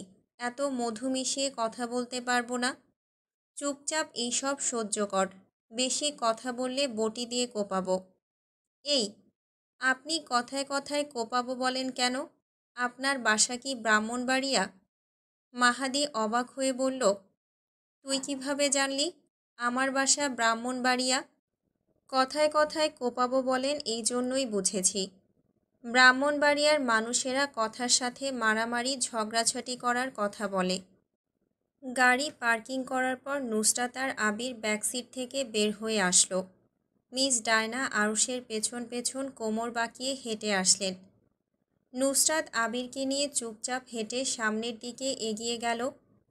মিস ডায়না আপনার অ্যাসিস্ট্যান্ট, তাই না? আরুষের তেড়া জবাব, তুই মনে হয় জানিস না। নুসরাত দাঁতে দাঁত পিষল। সোজা কথার সোজা উত্তর দেবে বাঁকা উত্তর দিচ্ছে কেন? প্রশ্ন জিজ্ঞেস করলে প্রশ্নর বিপরীতে কেন আবার প্রশ্ন করেন? আরশ উত্তর দেওয়ার প্রয়োজন বোধ করল না। নুসরাতও উত্তরের আশা করল না। আবির কিছুটা ঝুঁকে নুসরাতের দিকে জিজ্ঞেস করল, তুমি আমাকে এখানে নিয়ে এসেছো কেন? এত প্রশ্ন কিসের? আমি যা বলবো হাতে হা মিলাবে চুপচাপ। প্রশ্ন করা আমার পছন্দ নয়। আই হোপ তুমি আমাকে আর কোনো প্রশ্ন করবে না। আবির নুসরাতের থেকে চোখ ফিরিয়ে নিল। আবিরের সাথে কথা বলতে গিয়ে নুসরাত আরশের থেকে কিছুটা পেছনে পড়ে গেল। পা চালিয়ে হাঁটতে লাগলো। আবিরকেও বলল পা চালিয়ে হাঁটার জন্য। দ্বিতীয় তলার স্লাইডিং ডোর টেনে দিতেই আরশ ভেতরে চলে গেল। তার পেছন পেছন ডায়না ঢুকল। নুসরাত পেছন ফিরে আবিরকে নিশ্চিন্তে হাত পা এলিয়ে হেঁটে আসতে দেখে দৌড়ে গিয়ে আবিরের হাত চেপে ধরে টেনে নিয়ে আসলো। এত ধীরে ধীরে হাঁটছো কেন? তোমার শ্বশুর বাড়িতে এসেছো? তাড়াতাড়ি হাঁটো। আবির গাল ফুলিয়ে নুসরাতের দিকে তাকালো। নুসরাত সেদিকে না তাকিয়ে ভেতরে ঢুকল। ভেতরে ঢুকতেই দেখা হলো আলম সাহেবের সাথে। আলম সাহেবের সাথে নুসরাতের চোখাচোখি হতেই আলম সাহেব ভয়ার্ত চোখে তাকালেন নুসরাতের দিকে। আলম সাহেবের হাতে থাকা কফির মগ হালকা নড়ে উঠল। বিড়বিড় করলেন, বিপদ সংকেত আসতেই তার সাথে দেখা হবার ছিল। নুসরাত আলম সাহেবকে তার দিকে ভয়ার্ত চোখে তাকিয়ে থাকতে দেখে ফায়দা নিল। আলম সাহেব নুসরাতকে তার দিকে তাকিয়ে স্মার্ট করতে দেখে কেটে পড়তে চাইলেন। নুসরাত আলম সাহেবকে পালাতে দেখে পিছু ডাকল। মিস্টার আলম সাহেব। আলম সাহেব জিহ্বায় কামড় মারলেন। বিড়বিড় করলেন, ফেঁসে গেছি রে বাবা, আজ আর রক্ষে নেই। নুসরাত আলম সাহেবের মনোভাব হয়তো বুঝল। তারপরও গাল বাঁকিয়ে মিষ্টি করে হাসল আলম সাহেবের উদ্দেশ্যে। অফিসের চারিদিকে একবার চোখ ঘোরালো। সবাই যে যার কাজে ব্যস্ত। কেউ তাকে এখনও খেয়াল করেনি। নুসরাত আলম সাহেবকে ইশারা করে তার দিকে এগিয়ে আসার জন্য বলল। আলম সাহেব এগিয়ে এসে কফির মগ নুসরাতের দিকে এগিয়ে দিয়ে নেওয়ার জন্য সাধলেন। নুসরাত না করে দিল। আলম সাহেব সামাজিকতা রক্ষার্থে টেনে হাসলেন। আরে আঙ্কেল, টেনে টুনে হাসতে হবে না। আলম সাহেব ঢোক গিললেন। সূক্ষ্ম গলা ভেজানোর চেষ্টা করলেন। তারপরও মনে হলো খড় হয়ে যাওয়া গলা একটু ভিজল না। আজ গলা এত শুকিয়ে যাচ্ছে কেন? না মা, টেনে হাসবো কেন? এটা তো সৌজন্যতা রক্ষার্থে হাসলাম। নুসরাত ভ্রু একত্রে নাচিয়ে বলল, হুম, সবই বুঝলাম, কিন্তু একটা কাজ করতে হবে আপনাকে আঙ্কেল। আলম সাহেব ভয়ার্ত গলায় বললেন, কী কাজ? আপনি একটু মাইকটা নিয়ে আসেন। আলম সাহেব বিপরীতে কোনো প্রশ্ন না করে মাইক নিয়ে আসতে গেলেন। কথা বললে কথা বাড়বে। যত দূরত্ব রাখা যায় এই মেয়ের থেকে ততই ভালো। নুসরাত সামনে তাকিয়ে আরশকে খুঁজল। আশেপাশে আরশকে খুঁজে পেল না। ধারণা করল আরশ নিজের কেবিনের ভেতর এতক্ষণে পৌঁছে গিয়েছে। নুসরাত একবার কালো গ্লাস দিয়ে আবৃত আরশের কেবিনের দিকে তাকিয়ে পকেট হাতড়ালো মোবাইলের খোঁজে। মোবাইল বের করে হাতে নিয়ে কল লিস্টে ঢুকল। কাইল্লা আরশা নামে সেভ করা নম্বরে কল দিল। আরশ কল ধরে কর্কশ কণ্ঠে বলল, কি হলো, কল দিচ্ছিস কেন? এইমাত্রই তো তোর সাথে দেখা হলো। কি দরকার তখন বললি না কেন? এখন কল করেছিস? তোর মতো তো আর আমি বসে নেই, কাজ করছি আমি। নুসরাত শব্দ করে হাসল। কালো গ্লাস দ্বারা আবৃত কেবিনের দিকে একদৃষ্টিতে তাকিয়ে থেকে বলল, আপনি কোনো কাজ করছেন না। আরশ কিছুটা রুড গলায় বলল, তুই কিভাবে জানলি যে এভাবে নিশ্চিত হয়ে বলছিস? না জেনে আন্দাজে কথা বলা বন্ধ কর। নুসরাত প্রতিবাদ করল না আরশের কথার। শব্দ করে হেসে শুধু বলল, আপনি এখন আপনার চেয়ারে বসে টেবিলে 2 হাত ভর দিয়ে হাতে রুবিক্স কিউব মিলাতে মিলাতে ঠিক আমার বরাবর তাকিয়ে আছেন। আরশ থতমত খেল। তার মাথায় আসলো, এ জানল কিভাবে?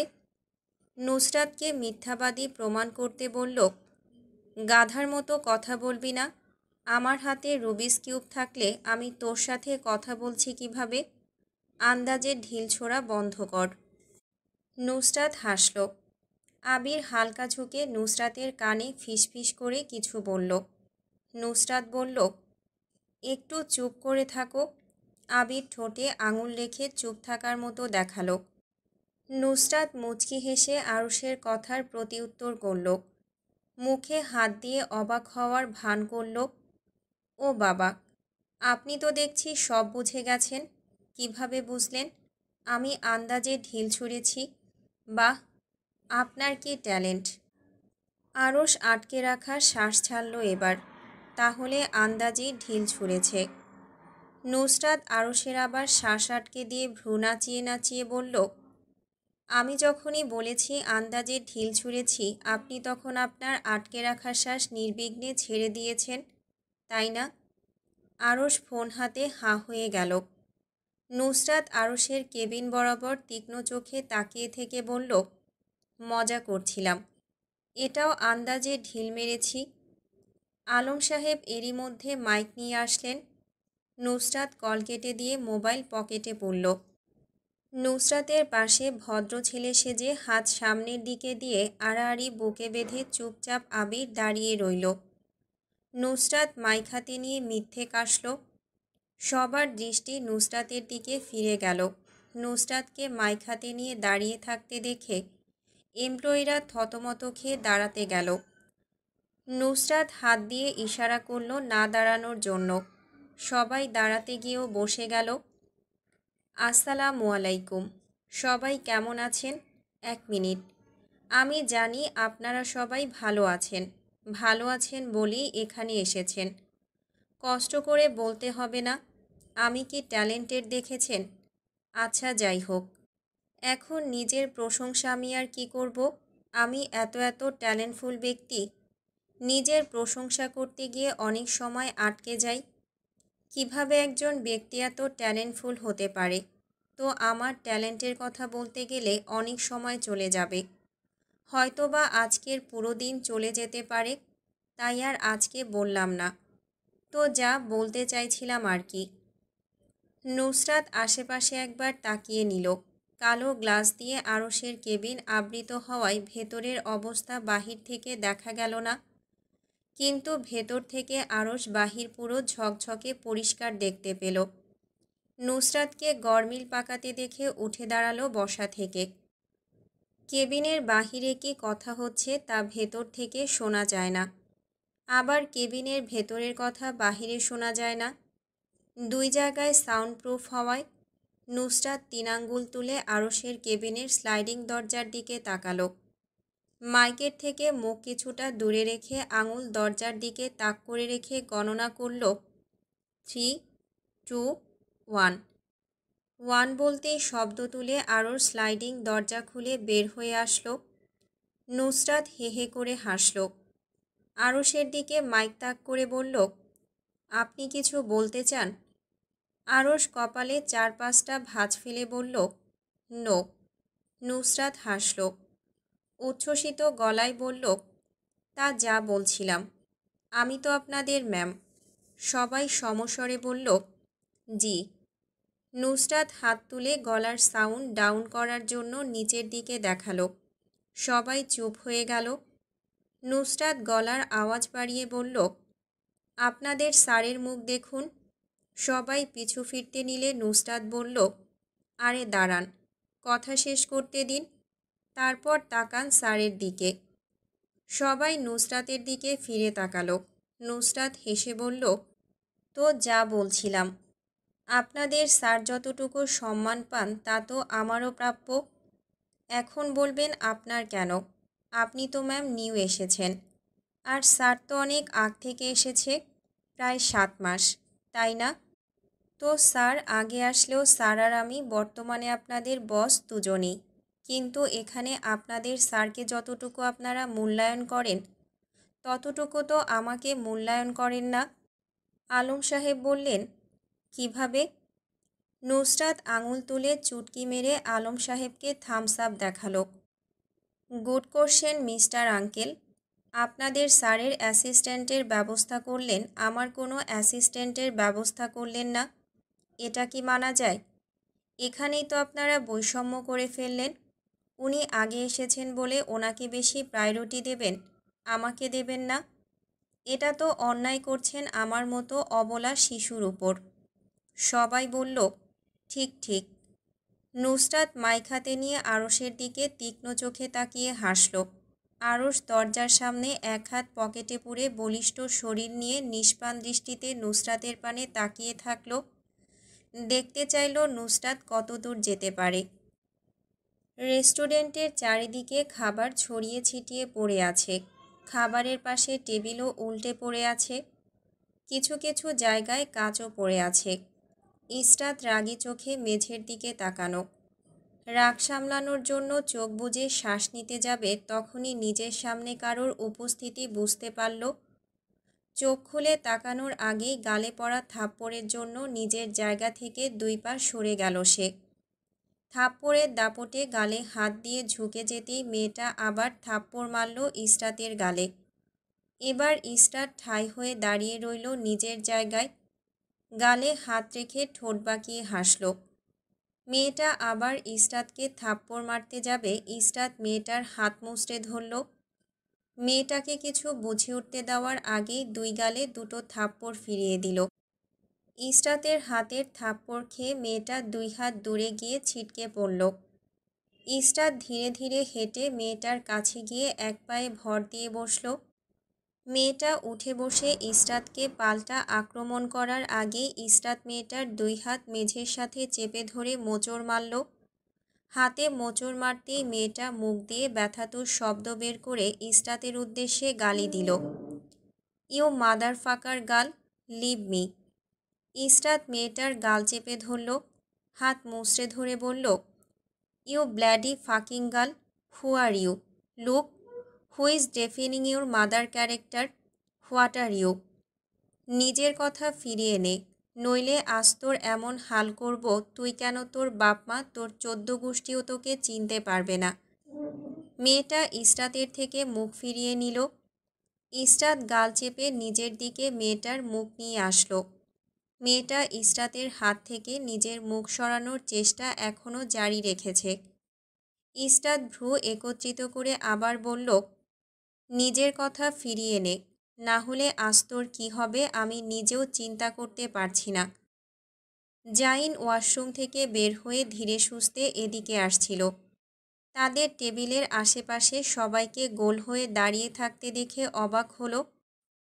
Excuse me. উল্টো দিকে ফিরে ইসরাতকে বসে থাকতে দেখে জাইন এগিয়ে গেল। মেঝেতে শ্বেতবর্ণের একটা মেয়েকে পড়ে থাকতে দেখে জাইনের চোখ রসগোল্লার মতো গোল গোল হয়ে বড় হয়ে গেল। ইসরাত আবার মেয়েটাকে থাপ্পড় মারতে নিলেই জাইন ইসরাতের হাত চেপে ধরল। টান মেরে বসা থেকে তুলে নিজের কাছে নিয়ে আসলো। ইসরাত রাগে জাইনের দিকে হিংস্র বাঘিনীর মতো তাকালো, যেন আজ জাইনকে ছিঁড়ে খুবলে খাবে, তার কাজে বাধা দিয়েছে বলে। হচ্ছেটা কি ইসরাত? ইসরাত রাগে কথা বলতে গিয়ে ঠোঁট একসাথে করে থরথর করে কাঁপিয়ে তুলল। জাইন শ্বেতবর্ণের মেয়েটাকে তুলে ধরে বলল, are you okay Mrs Emily? মেয়েটা উঠে দাঁড়িয়ে শর্ট টি শার্ট আর শর্ট প্যান্ট টেনে ঠিক করল। ইসরাতের দিকে কীরকম চোখে তাকিয়ে থাকলো, বোঝা গেল না মেয়েটার মনোভাব। ইসরাত রাগে সাপের মতো ফোঁস করে ফুলছে। জাইন ইসরাতকে রাগ করতে দেখে এক হাত দিয়ে ইসরাতের মাথা টেনে বুকের সাথে চেপে ধরল। ইসরাত দূরে সরার জন্য মোচড়ামুচড়ি করল, তবুও জাইন ধরে রাখল। গম্ভীর গলায় সবার উদ্দেশ্যে বলল, যে যার কাজে ফিরে যান, সরি আপনাদের ডিস্টার্ব করার জন্য। সবাই নিজ নিজ কাজে ফিরে গেল। জাইন সবাইকে সময় দিল ঠিক হওয়ার জন্য। শ্বেতবর্ণের মেয়েটার দিকে তাকিয়ে জাইন জিজ্ঞেস করল, Mrs Emily, what happen? Emily জাইনের থেকে মুখ ঘুরিয়ে নিলেন। জাইন ইসরাতকে নিজের থেকে 2 ইঞ্চি দূরে সরালো। নিজের বাঁ হাত দিয়ে ইসরাতের কাঁধ চেপে ইসরাতকে জিজ্ঞেস করল, কি হয়েছে? ইসরাত সময় নিল কথা বলতে, কিন্তু বলতে গিয়ে থেমে গেল। ক্যামেলিয়া আগ বাড়িয়ে সব কিছু বলা শুরু করল। আসলে ইসরাতের রুমমেট, আমি বলছি কি হয়েছে। সূর্য মামা আকাশ থেকে ধীরে ধীরে পশ্চিম আকাশের দিকে যাচ্ছে। নুসরাতের বক্তব্য এখনও শেষ হয়নি। আরুষ জিজ্ঞেস করল, আপনি তো রেখে দিয়েছেন দুজন আপনার অ্যাসিস্ট্যান্ট হিসেবে, রাইট? নুসরাত উপর নিচ মাথা নাড়ালো। এবার আরুষ বলল, আপনার একজন অ্যাসিস্ট্যান্টের বেতন অফিস থেকে দেওয়া হবে, কিন্তু দ্বিতীয় জনের কোথা থেকে বেতন দেবেন? গুড কোশ্চেন মিস্টার আরুষ, এটাও আমি ভেবে রেখেছি। আরুষ নুসরাতকে ভেঙেই বলল, ওয়াও, দ্যাটস গ্রেট, তো বলুন কিভাবে? নুসরাত হাসল। ওই তো, আপনারা যা আমাকে বেতন দেবেন তার অর্ধেক আমি আমার অ্যাসিস্ট্যান্টকে দিয়ে দেব। আরুষ নুসরাতের কথা থামিয়ে দিয়ে জিজ্ঞেস করল, ধরি আপনাকে অফিস থেকে 80,000 টাকা দিল, আপনি কি 40,000 আপনার অ্যাসিস্ট্যান্টকে দিয়ে দেবেন? নুসরাত উপর নিচ মাথা নাড়ল। তারপর বলল, আমি আমার অ্যাসিস্ট্যান্টকে ভালোবেসে 70% টাকা দিয়ে দিতে পারি আমার ইচ্ছে হলে। আবার আপনারা 40,000 টাকা দিলেও সব আমার অ্যাসিস্ট্যান্টকে দিয়ে দিতে পারি। আলম সাহেব জিজ্ঞেস করলেন, এত টাকা দিয়ে দেবেন? হ্যাঁ, আপনি চাইলে আপনাকেও আমার অ্যাসিস্ট্যান্ট বানিয়ে আমার বেতনের থেকে বোনাস দিয়ে দিতে পারি আঙ্কেল।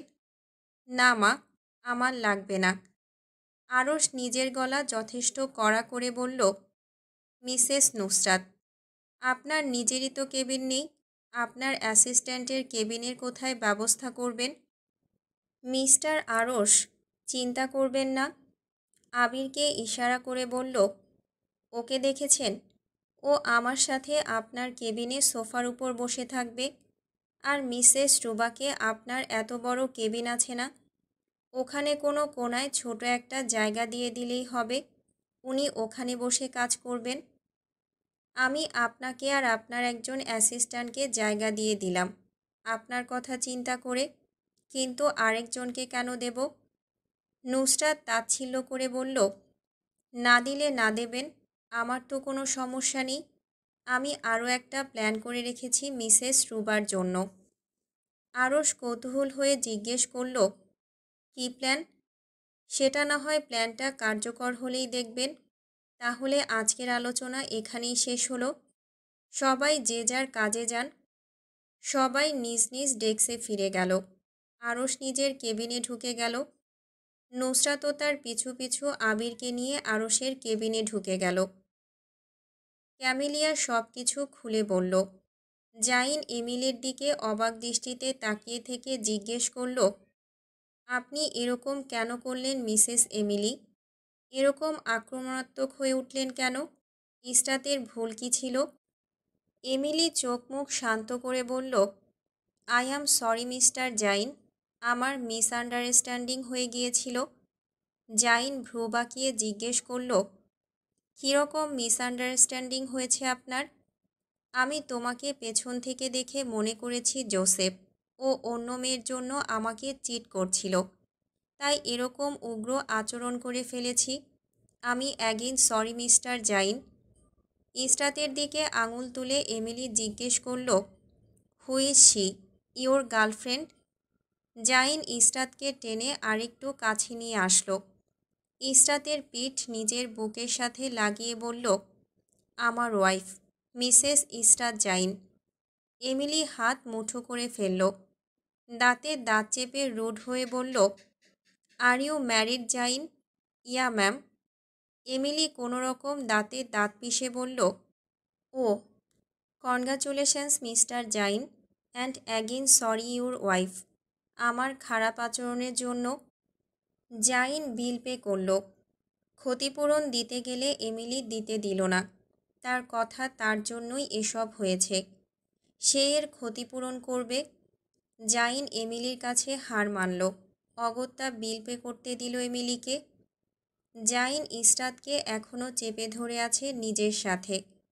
জাইন আর ইস্টাত বের হয়ে যেতেই ক্যামেলিয়া লিও বের হয়ে গেল। গ্লাসতারা বিশিষ্ট রেস্টুরেন্টের বাহিরের দিকে এমিলি শান্ত চোখে তাকিয়ে রইল। জাইন যে হাত দিয়ে ইস্টাতকে চেপে ধরে আছে ওই হাতের দিকে একদৃষ্টিতে যতক্ষণ পর্যন্ত ওদের দেখা যায় ততক্ষণ পর্যন্ত চেয়ে রইল। ঠোঁটে ঠোঁট চেপে কিরমিরিয়ে কিছু বলল। কথা শেষ করেই গলা বাঁকিয়ে পাগলের মতো হাহা করে হাসল। কয়েকদিন পরের কথা। রাতের খাবার খেয়ে সবাই নিজ নিজ রুমে ফিরে গিয়েছে। মেহেরুন্নেসা বারান্দায় বসে আকাশপানে তাকিয়ে বিড়বিড় করছেন। এইগুলার বিয়া দিয়া তো এখন আমি ফাইসা গেছি। একটাও আমার সাথে কথা কয় না। সবগুলা আমার থাইকা মুখ ফিরাইয়া বইসা রইছে। আমি কি এমন করছি যে আমার সাথে রাগ করছে? সবগুলারই তো শুধু ধইরা ধইরা বিয়া দিছি। এর থাইকা বেশি তো কিছু করি নাই। কিন্তু এরা কথা না কইলে তো আমারও কিছু আহে যায় না। বড় কথা হইল, এতদিন বিয়া হইল একটাও সুখবরটা আমায় দিল না। মনে হইতাছে এগো ওপর নজর রাখন লাগব। মেহেরুন্নেসা কাজে লাইগা পড়ক। এইভাবে বইসা থাকলে কিছুই হইব না। মেহেরুন্নেসা উঠে দাঁড়ালেন। লাঠি ভর দিয়ে ঠক ঠক শব্দ করে এগিয়ে গেলেন ড্রয়িং রুমের দিকে। সিঁড়ি বেয়ে উপরে যেতে গিয়ে মেহেরুন্নেসাকে বেগ পোহাতে হলো। দ্বিতীয় তলায় গিয়ে আরশের রুমে নক করলেন মেহেরুন্নেসা। আরশ দরজা খুলে মেহেরুন্নেসাকে দাঁড়িয়ে থাকতে দেখে ভ্রু বাঁকালো। দাদি, এত রাতে তুমি? কোনো সমস্যা হয়েছে? মেহেরুন্নেসা আরশকে ঠেলে সরিয়ে দিয়ে রুমের ভেতরে ঢুকলেন। বিছানায় বসে আশেপাশে তাকিয়ে নুসরাতকে খুঁজলেন। তোর বউ কই? ওয়াশরুমে আছে। মেহেরুন্নেসা সন্দেহের দৃষ্টিতে তাকিয়ে বললেন, কোনো সুখবর? কিসের সুখবর? না, মনে করছিলাম ওয়াশরুমে গেছে, তাই কোনো সুখবর হইতে পারে। আরশ বিরক্ত হয়ে বলল, ওয়াশরুমে গেলেই সুখবর হয়ে যায়? মানুষ এখন ওয়াশরুমেও যেতে পারবে না তোমার জন্য? তোমার চিন্তাভাবনা দাদি হাই লেভেলের। নুসরাত ওয়াশরুম থেকে বের হয়ে মেহেরুন্নেসাকে দেখে অবাক হলো। হঠাৎ এই বুড়ি এখানে কি করছে? আবার কি তালগোল পাকাতে এখানে আসছে? নুসরাত কর্কশ গলায় বলল, কি হয়েছে? এখানে কি? এত রাতে আমাদের রুমে কেন? নিজের রুম নেই? মানুষের প্রাইভেসি ভঙ্গ করতে চলে আসছো? তোর রুম কবে হইল এইটা? আর তুই কে আমাকে এই কথা জিজ্ঞেস করার? আইজ আমি এই রুমে থাকব। নুসরাত আর আরশ নাকমুখ বিকৃতি করে একসাথে চেঁচিয়ে উঠল বলে। মেহেরুন্নেসা দুজনের দিকে একবার তাকিয়ে বললেন, এখানে বলার কি আছে? তোগো রুমে থাকলে কোনো প্রবলেম হবে? নুসরাতের নির্লিপ্ত গলা, আমার কোনো প্রবলেম নেই। থাকতে চাইলে থাকো, কিন্তু কোথায় শুবে? মেহেরুন্নেসা ঝটপট করে বললেন, তোদের দুটোর মাঝে। নুসরাত চোখ রসগোল্লার মতো করে ফেলল। কি বলে এই বুড়ি? তাদের মাঝখানে ঘুমাবে? তারপর মনে হলো তার আর আরশের মধ্যে এক হাত জায়গা খালি পড়ে থাকে। তাহলে বুড়ি ওখানে শুয়ে পড়লে কোনো সমস্যা হবে না। কিন্তু আরশ মুখ ফসকে বলে ফেলল, না। নুসরাত আর মেহেরুন্নেসার প্রশ্নাত্মক দৃষ্টির সামনে আরশ ভ্যাবাচাকা খেয়ে গেল। চোখ সরিয়ে বলল, না মানে? আমি বলতে চাইছিলাম তুমি আমাদের দুজনের মাঝখানে শুয়ে পড়বে। মেহেরুন্নেসা মাথা নাড়ালেন উপর নিচ করে। আরশ ঢোক গিলে বলল, আচ্ছা, শুয়ে পড়ো। নুসরাত আরশের দিকে চোখ উল্টে চেয়ে রইল। আরশের সাথে নুসরাতের চোখাচোখি হতেই আরশ ঝটপট চোখ সরিয়ে নিল। নুসরাত সন্দেহের দৃষ্টিতে আরশের দিকে একভাবে তাকিয়ে রইল পলক না ফেলে। আরশ চোরের মতো মুখ লুকিয়ে গিয়ে শুয়ে পড়ল। মেহেরুন্নেসাও গিয়ে শুয়ে পড়লেন মাঝখানে। নুসরাত লাইট অফ করে এসে আরেক পাশে শুয়ে পড়ল। মাথার নিচে হাত রেখে ছাদের দিকে নিষ্পলক দৃষ্টিতে তাকিয়ে রইল। নিস্তব্ধ সময় ঝিঝি পোকার ঝিঝি ডাক শোনা যাচ্ছে চারিদিকে। কিছুক্ষণ কেটে যাওয়ার পর মেহেরুন্নেসা নড়ে চড়ে আরশের দিকে ফিরে শুয়ে পড়লেন। আরশের কাপড় ধরে টেনে বললেন, তুই মাঝে চলে যা, আমার শ্বাস বন্ধ হইয়া যাইতাছে এইখানে। আমি কেন যাব? নুসরাতকে বলো তোমার পাশে আসার জন্য। মেহেরুন্নেসা যথেষ্ট গলা নিচু রেখে বললেন, ও ঘুমাইয়া পড়ছে। আমি ওর গেঞ্জি ধইরা টান দিছি, তারপরও ফিরা তাকাইতেছে না। আরশ মাঝে যেতে চাইল না। মেহেরুন্নেসা জোর দিলেন মাঝে যাওয়ার জন্য। আরশ দীর্ঘশ্বাস ফেলে মেহেরুন্নেসাকে তার পাশে আসার জন্য বলল। আরশ উঠে গিয়ে নুসরাতের পাশ ঘেঁষে শুয়ে পড়ল। মেহেরুন্নেসা আরশের কানে কানে বললেন, একটু পাশ ঘেঁষা শুয়া পড় নুসরাতের, আমার জায়গা হইতাছে না রে আরশ। আরশ বিরক্ত হয়ে কিছুটা সরল। মেহেরুন্নেসাকে বলল, জায়গা হইছে? না রে আরশ, আর একটু সর। আরশ নির্লিপ্ত গলায় বলল, আর জায়গা নাই। জায়গা আছে। নুসরাতে তোর বুকের সাথে ধইরা বিছানার কোণ লাগ। ধরা যাবে না, চিৎকার করবে। করবে না, ঘুমাই গেছে। তোর বুকের সাথে চাইপা ধর, তাইলেই তোগো জায়গা হবে, আমারও জায়গা হবে। আরশ কিছু বলতে গিয়েও বলল না। নুসরাতকে টেনে নিজের সাথে চেপে ধরল। চেপে ধরার সাথেই নুসরাতের মোস্টামুষ্টি শুরু হয়ে গেল। তারপর হাঁসফাঁস করতে লাগল। আরশ নুসরাতকে টেনে উপরের দিকে তুলে নিজের হাতের মধ্যে শোয়ালো, যাতে হাঁসফাঁস না করে। নুসরাত অন্য পাশ ঘুরে শুয়েছিল। ঘুমের মধ্যে আরশের দিকে পাশ ফিরে শুল। আরশ এক হাত দিয়ে নুসরাতের পিঠ আর অন্য হাত দিয়ে নুসরাতের কোমর চেপে নুসরাতকে ধরে রাখল। টেবিল ল্যাম্পের হালকা সোনালি আলোয় নুসরাতকে ভীষণ সুন্দর দেখালো আরশের কাছে। আরশ হাত দিয়ে নুসরাতের মুখের সামনে আসা চুলগুলো গুছিয়ে কানের পেছনে গুজে দিল। নুসরাত ঘুমের মধ্যে হালকা নড়ে চড়ে উঠল। আরশ এক পা নুসরাতের দুই পায়ের উপর রেখে পা দিয়ে নুসরাতকে চেপে ধরল, যাতে নড়চড় করতে না পারে। এই, আর একটু চাপ তো, আমার জায়গা হইতাছে না। এত জায়গা পেয়েও তোমার জায়গা হচ্ছে না? না, বইয়ের পাশ ঘেঁষা শুয়ে পড়, তাইলে আমার জায়গা হইব। আরশ দীর্ঘশ্বাস ফেলল। মেহেরুন্নেসাকে প্রয়োজনীয় স্পেস দেওয়ার জন্য নুসরাতের গলার একপাশে মুখ নিয়ে আলগোছে শুয়ে পড়তেই নাকে মেয়েলি সুগন্ধি আসলো। আরশ জোরে নাক টেনে শ্বাস নিল। গলার ভাঁজে মাতালের মতো করে নিজের অজান্তেই হালকা ঠোঁট ছোঁয়ালো।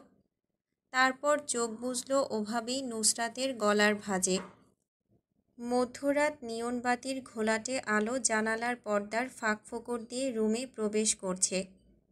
নিয়ন বাতির হালকা আলোয় মেহেরুন্নেসা বিছানা থেকে উঠে বসলেন। হাত তুলে শরীরে আড়মোড়া ভাঙলেন।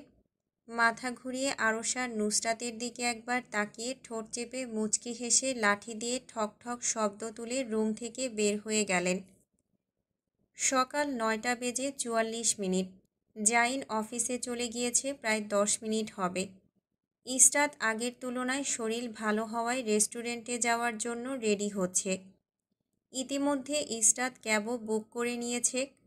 হঠাৎই কলিং বেল বেজে উঠল। ইসরাত গলায় স্কার্ফ পেঁচাতে পেঁচাতে একবার দরজার দিকে তাকিয়ে চোখ ফিরিয়ে নিল। আরাম করে ওভারকোট পরে চুলে পনিটেল করল। ইসরাতের ভাবসাব দেখে মনে হলো দরজা খোলার কোনো তাড়া নেই তার। এরই মধ্যে ৫ বারের বেশি কলিং বেল বেজে উঠেছে।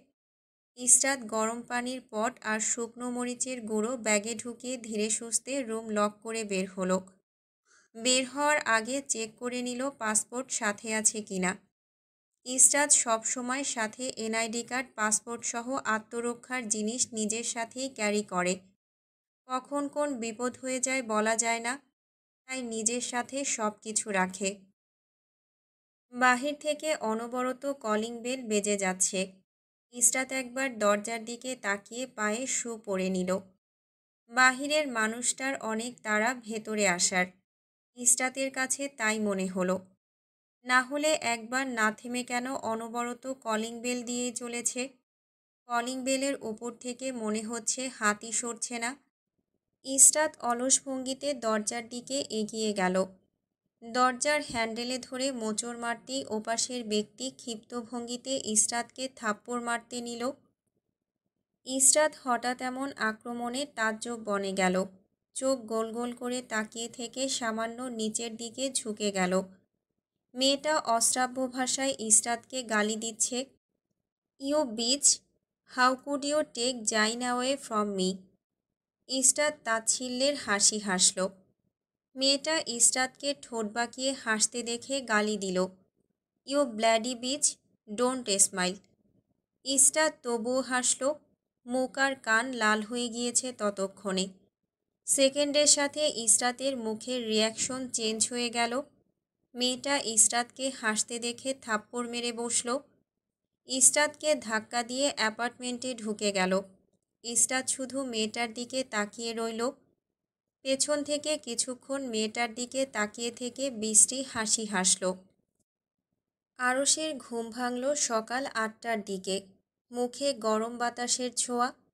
চোখ মেলে তাকাতেই দেখল নুসরাতের মুখের উপর তার মুখ। আরশ ভ্রু বাঁকিয়ে কিছুক্ষণ তাকিয়ে থাকল। সে কি সারা রাত নুসরাতের মুখে মাথা দিয়ে ঘুমিয়েছিল? নুসরাত এখনও ঘুমিয়ে। আরশ হাত ঝাড়া দিল। নুসরাতের শরীরের নিচে এক হাত সারা রাত থাকার জন্য হাত ব্যথা হয়ে আছে এখন। পাশ ফিরে একবার তাকালো আরশ। মেহেরুন্নেসার জায়গা খালি পড়ে আছে। আরশ চোখ ঘুরিয়ে নুসরাতের মুখের দিকে আবার তাকালো। ছোপ ছোপ লাল দাগ হয়ে আছে। আরশ তর্জনী আঙুল দিয়ে লাল দাগ স্পর্শ করতে গিয়ে থেমে গেল। ভয়ার্ত চোখে একবার বাহিরের দিকে তাকিয়ে নুসরাতের চোখের উপর হাত তুলে উপর নিচ করল। নুসরাতকে গভীর ঘুমে দেখে হাত দিয়ে হালকা হাতে স্পর্শ করল লাল দাগ বিশিষ্ট জায়গাগুলোতে। আরশ নিজের গালে হাত দিল। খোঁচা খোঁচা দাড়ির উপস্থিতি গালের মধ্যে পেল। অনেক দিন শেভ না করার ফল। নুসরাতের গালের দিকে তাকিয়ে বুঝল লাল দাগ হওয়ার জন্য দায়ী সে নিজেই। নিজে বললে ভুল হবে, তার খোঁচা খোঁচা দাড়ি এর জন্য দায়ী। কিছুক্ষণ তাকিয়ে থেকে আরশ নুসরাতের নাক বৃদ্ধা এবং তর্জনী আঙুল দিয়ে চেপে ধরল। নাক ধরার ৫ সেকেন্ডের ভেতর নুসরাতের হাঁসফাঁস শুরু হলো। আরশ ঠোঁট বাঁকিয়ে হেসে নাক ছেড়ে দিল। মিনিট দুয়েক কাটার পর আরশ ঠোঁটে ঠোঁট চেপে নুসরাতের নাকে হালকা হাতে টোকা দিল। হাতে ভর দিয়ে নুসরাতের মুখের দিকে ঝুঁকে নুসরাতের ঠোঁটে আলগোছে চুমু খেল। চুমু খেতে গিয়ে আরশের নাকে কস্তুরিয়ার ভ্যানিলা ফ্লেভারের ঘ্রাণ আসলো। নাক টেনে শ্বাস নিল আরশ। বিড়বিড় করল, কি পারফিউম ইউজ করে, এত সুন্দর ঘ্রাণ। চুমু খেয়ে আরশ নিজেই লজ্জা পেল। লজ্জিত ভঙ্গিতে ঝাঁকড়া চুলে হাত বুলিয়ে মুচকি মুচকি হাসল। সে কি সুযোগ নিয়েছে নুসরাতের? ভেতর থেকে কেউ বলে উঠল, তোর বউ, তুই কেন সুযোগ নিবি? এটা তোর অধিকার। আরশ নুসরাতের দিকে আবার তাকাতেই দেখল নুসরাতের চোখের পাতা হালকা নড়ছে। আরশ সরে গেল। এক কথায় পালিয়ে গেল নুসরাতের থেকে দূরে। আরশ ওয়াশরুমের দরজা লাগাতেই নুসরাত নড়ে চড়ে চোখ মেলে তাকালো। নির্লিপ্ত চোখে কিছুক্ষণ দরজার দিকে তাকিয়ে দাঁত কেলিয়ে বিশ্রী রকম হাসি হাসল। বিড়বিড় করল, সৈয়দ আরশ হেলাল, গোহারান হারার জন্য রেডি হন। নুসরাত ঠোঁট উল্টে ন্যাকা গলায় বলল, এরকম করছেন কেন আপনি? উহু, এটা তো ঠিক হচ্ছে না, একদম ঠিক হচ্ছে না।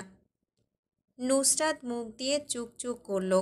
ওয়াশরুমের দিকে পিঠ ফিরিয়ে শুয়ে তাচ্ছিল্য করে বলল, পুরুষের ভালোবাসা যেমন একজন নারীর জন্য ভয়ঙ্কর, তেমনি নারীর ছলনা পুরুষের জন্য ভয়ঙ্কর। তোর বাসর সম্পর্কে কিছু বল। কীরকম কাটল তোর বাসর রাত?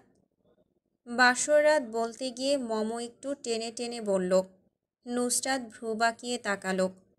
মমর ডাবল মিনিং কথার উত্তর দিল ডাবল মিনিং ভাবে। কিছুটা টেনে টেনে ডিপ গলায় বলল, তুই যেরকম ভাবছিস তার থেকেও অনেক হটভাবে কেটেছে। মম আগ্রহ নিয়ে নুসরাতের দিকে তাকালো। নুসরাত একপাশে শুয়ে মোবাইলে নোবেল পড়ছিল। মম নুসরাতের হাত থেকে মোবাইল টেনে নিয়ে একপাশে ছুঁড়ে মারল। নুসরাত মোবাইলের দিকে কিছুক্ষণ শান্ত দৃষ্টিতে তাকিয়ে থেকে মমর দিকে চোখ ঘোরালো। নুসরাতের এমন শান্ত তাকানো দেখে মম কিছুটা ভড়কে গেল। নুসরাতের উপর কোনো ভরসা নেই। কোনো সময় সিম্পল বিষয় নিয়ে রাগ করে, আবার কোনো সময় অতিরিক্ত মাত্রার কোনো কিছু হলেও রাগ করে না। তাই এই মেয়েকে বিশ্বাস করা যাবে না।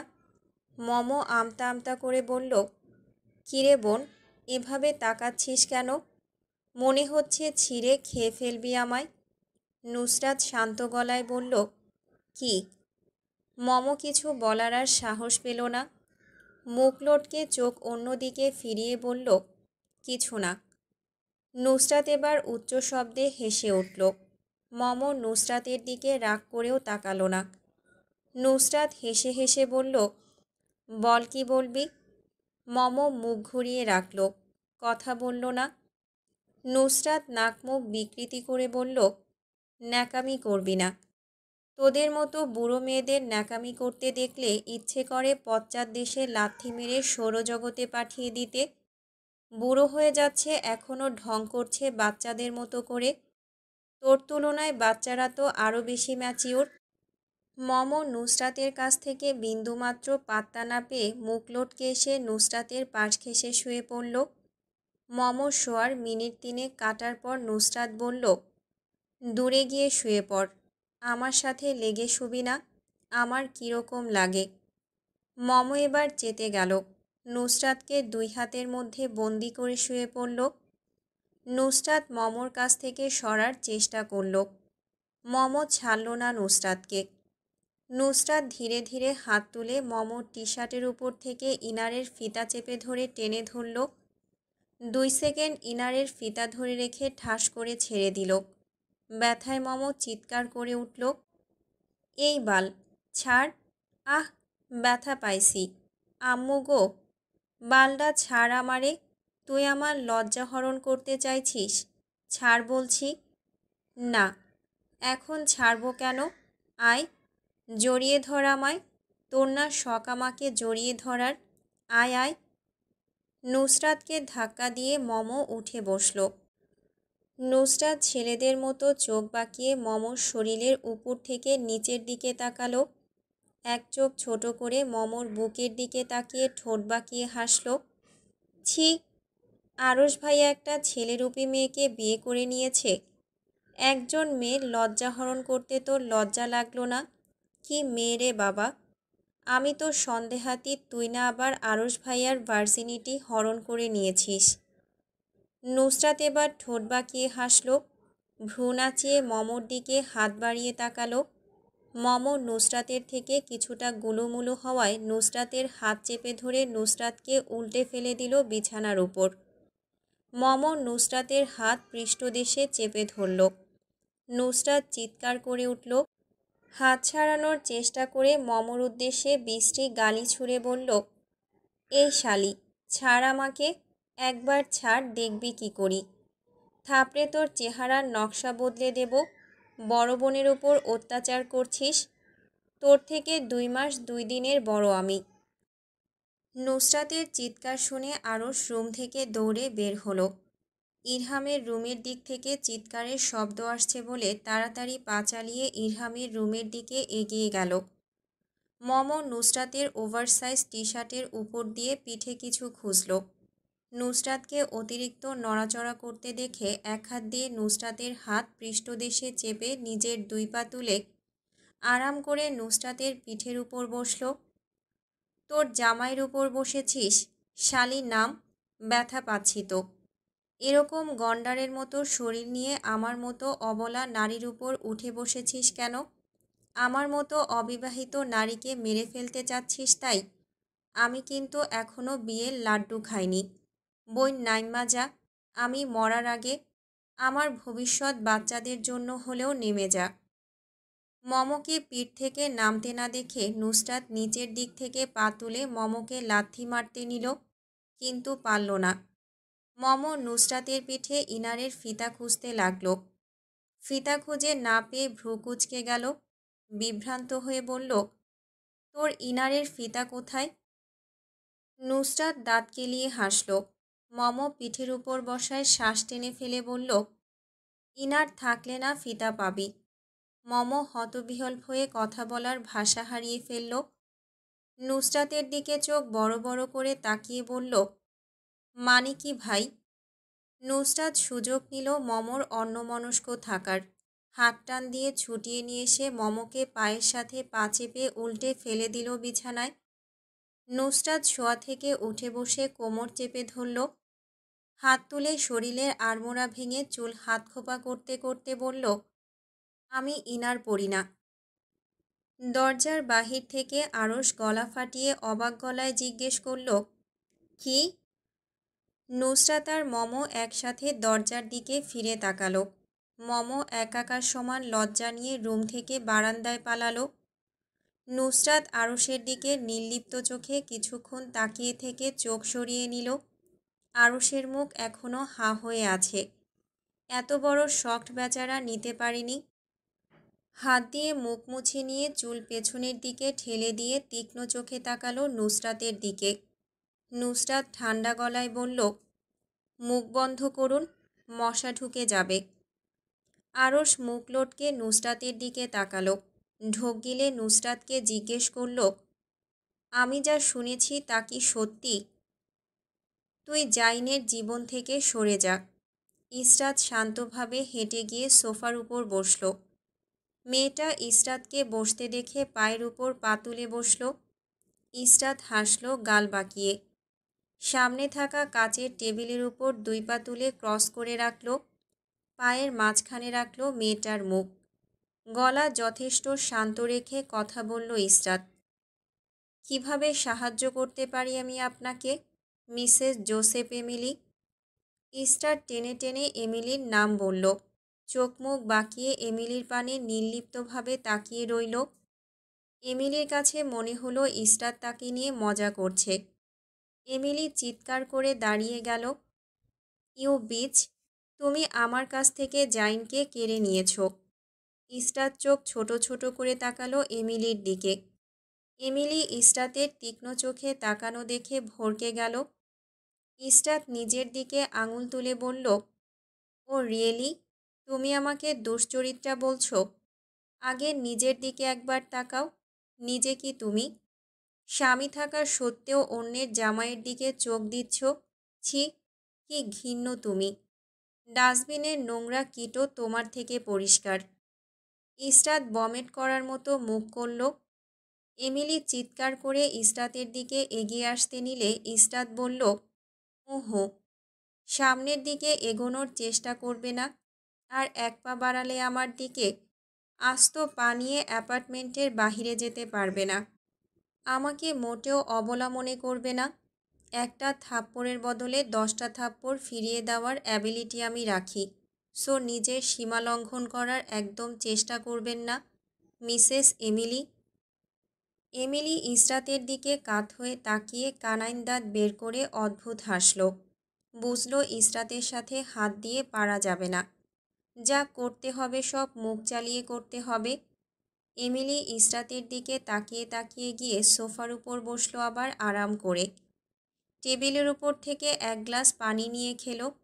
তারপর হাত থেকে পানির গ্লাস ফেলে দিল ইচ্ছাকৃতভাবে।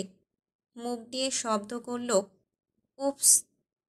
ইসরাত ঠান্ডা চোখে তাকিয়ে রইল গ্লাসের ভাঙা টুকরোর দিকে। এমিলি বুকের কাছে দুই হাত বেঁধে ইসরাতের দিকে তাকিয়ে হাসল। এত যে মুখ চালাচ্ছিস, তুই জানিস এই পুরো বিল্ডিংয়ের মালিককে? ইসরাত এমন ভাব করল সে এমিলির কথাই শুনছে না। ডান হাত তুলে নখ খুঁড়তে লাগলো। তারপর নিজের মুখের সামনে হাত নিয়ে নাড়িয়ে চাড়িয়ে নেলস দেখতে লাগলো। এমিলি নাক মুখ কুঁচকে গালি দিল, বানি কেতামেক। ফ্রান্সের ভাষায় এটা একটা জঘন্য গালি। ইসরাত ফিরে তাকালো না। এত ভাব কিসের তোর? এই যে এখানে থাকছিস, কার অ্যাপার্টমেন্টে থাকছিস? আমার। আমার অ্যাপার্টমেন্টে থেকে আমার সাথে বেয়াদবি করছিস? তোর বাপ মারই যোগ্যতা নেই তোকে একটা অ্যাপার্টমেন্ট কিনে দেওয়ার? আত্মসম্মানহীন মেয়ে। তোর কি সেই পরিমাণ অর্থ নিয়ে একটা অ্যাপার্টমেন্ট কেনার? আচ্ছা যা, আমি তোকে কিনে দেব একটা অ্যাপার্টমেন্ট, তুই শুধু জাইনকে ছেড়ে দিবি। ইসরাত পা থেকে জুতো খুলে এমিলির দিকে ছুঁড়ে মারল। জুতো এমিলির মাথায় 0.01 সেন্টিমিটার উপর দিয়ে চলে গেল। কাচের টেবিল লাত মেরে উল্টে দিল। ইসরাত ভদ্রতা না দেখিয়ে বলল, কি বলেছিলি আবার বল? আমার বাপ মাকে নিয়ে তোকে কথা বলতে না করেছি না একবার? তারপরও তুই ওদের টানিস। ইসরাত চিৎকার করে বলল, তোর জাইনকে চাই তাই তো? যা, নিয়ে যা। Go to hell with your fucking Zain. আর তোর অ্যাপার্টমেন্ট? তোর অ্যাপার্টমেন্টের আমি গুষ্টি কিলাই। এরকম হাজার হাজার অ্যাপার্টমেন্ট কিনতে আমার মিনিটও লাগবে না। এক চুটকিতে আমি এসব অ্যাপার্টমেন্ট কিনে নিতে পারি। ইসরাত নিজের আরেক পায়ের জুতো খুলে ছুঁড়ে মারল এমিলির দিকে। এমিলি কিছু বুঝে ওঠার আগেই জুতো গিয়ে পড়ল তার মুখে। সেন্ট লরেন্টের সাইড ব্যাগ নিয়ে মোজা পরা অবস্থায় অ্যাপার্টমেন্ট থেকে বের হয়ে গেল ইসরাত। ইসরাত বেরিয়ে যেতেই এমিলির মুখে ফুটে উঠল পৈশাচিক হাসি। ঘাড়ে ধরে এপাশ থেকে ওপাশ ফিরে হা হা করে হাসল। তোমার জন্য আমি 100,000টা জুতার বাড়ি খেতেও রাজি আছি জাইন। নুসরাত একটা গ্রুপ খুলল। গ্রুপে ইরহাম, আরশ, জায়ান, মাহাদি, নাহিদ, আরমান, আবির সবাই আছে। নুসরাত মমকে জিজ্ঞেস করল, একটা গ্রুপ খুলছি, গ্রুপে তোকে অ্যাড দেব? তুই গ্রুপে থাকলে আমার কোনো সমস্যা নেই, অ্যাড দিয়ে দে। নুসরাত মমকে অ্যাড দিয়ে বসে থাকল। কিছুক্ষণের মধ্যেই জায়ান মেসেজ পাঠালো, কী রে? ইরহাম লিখল, কিছু না ভাইয়া। ইরহাম নুসরাতকে মেনশন দিয়ে বলল, কই মরেছিস তুই? গ্রুপ খুলে গ্রুপ অ্যাডমিন নিজেই উধাও। নুসরাত লিখল, তুই বাল কোথায় গিয়েছিস? ঘুম থেকে উঠে দেখি বাড়ি থেকে উধাও। আমি তো শুধু গ্রুপ থেকে উধাও হয়েছি। ইরহাম ইমোজি পাঠালো, ভাই আব্বুর সাথে বিজনেস ট্রিপে এসেছি। নুসরাত লিখল, শালা সকল বালসালে যাইতে তো আমারে নিয়া যাও, এখন বড় জায়গায় গেলা নিলা না আমারে। ইরহাম লিখল, ভাইয়ারা আছে। নুসরাত লিখল, আমি অগো ধারধারি, ওরা থাকলেই কি আর না থাকলেই কি। নুসরাত কাউকে ভয় পায় না। মাহাদি রেস্টুরেন্টে গিয়েছিল, নিজের কিছু পিক পাঠালো। মম শুধু বসে বসে সবার চ্যাট দেখতে লাগলো। মাহাদি গ্রুপ থেকে বের হয়ে মমর ইনবক্সে মেসেজ পাঠালো, এতগুলা ছেলের ভিড়ে তুই কি করছিস? মমতার উত্তর না দিয়ে বলল, এখানে নুসরাত আমাকে অ্যাড দিয়েছে। এটা কথা নয়। এতক্ষণ ধরে তুই এতগুলো ছেলের মধ্যে কি করছিলি? ভাবি যখন তোকে অ্যাড দিয়েছিল তখন তুই লিভ নিতে পারলি না গ্রুপ থেকে? আমি তো কথা বলিনি, শুধু দেখেছি। তুই কথা বলিস আর না বলিস, তুই এতক্ষণ ধরে নন মাহারামদের মাঝে কি করছিলি? আর এসব করে তুই নিজেকে পিওর দাবি করিস? আপনিও তো নন মাহারাম, তাহলে আপনি আমার সাথে কথা বলেন কেন? আরে পাগল মহিলা, আমি কি থাকবো নাকি নন মাহারাম? কয়েকদিন পর আমি তোর জন্য হালাল হয়ে যাব।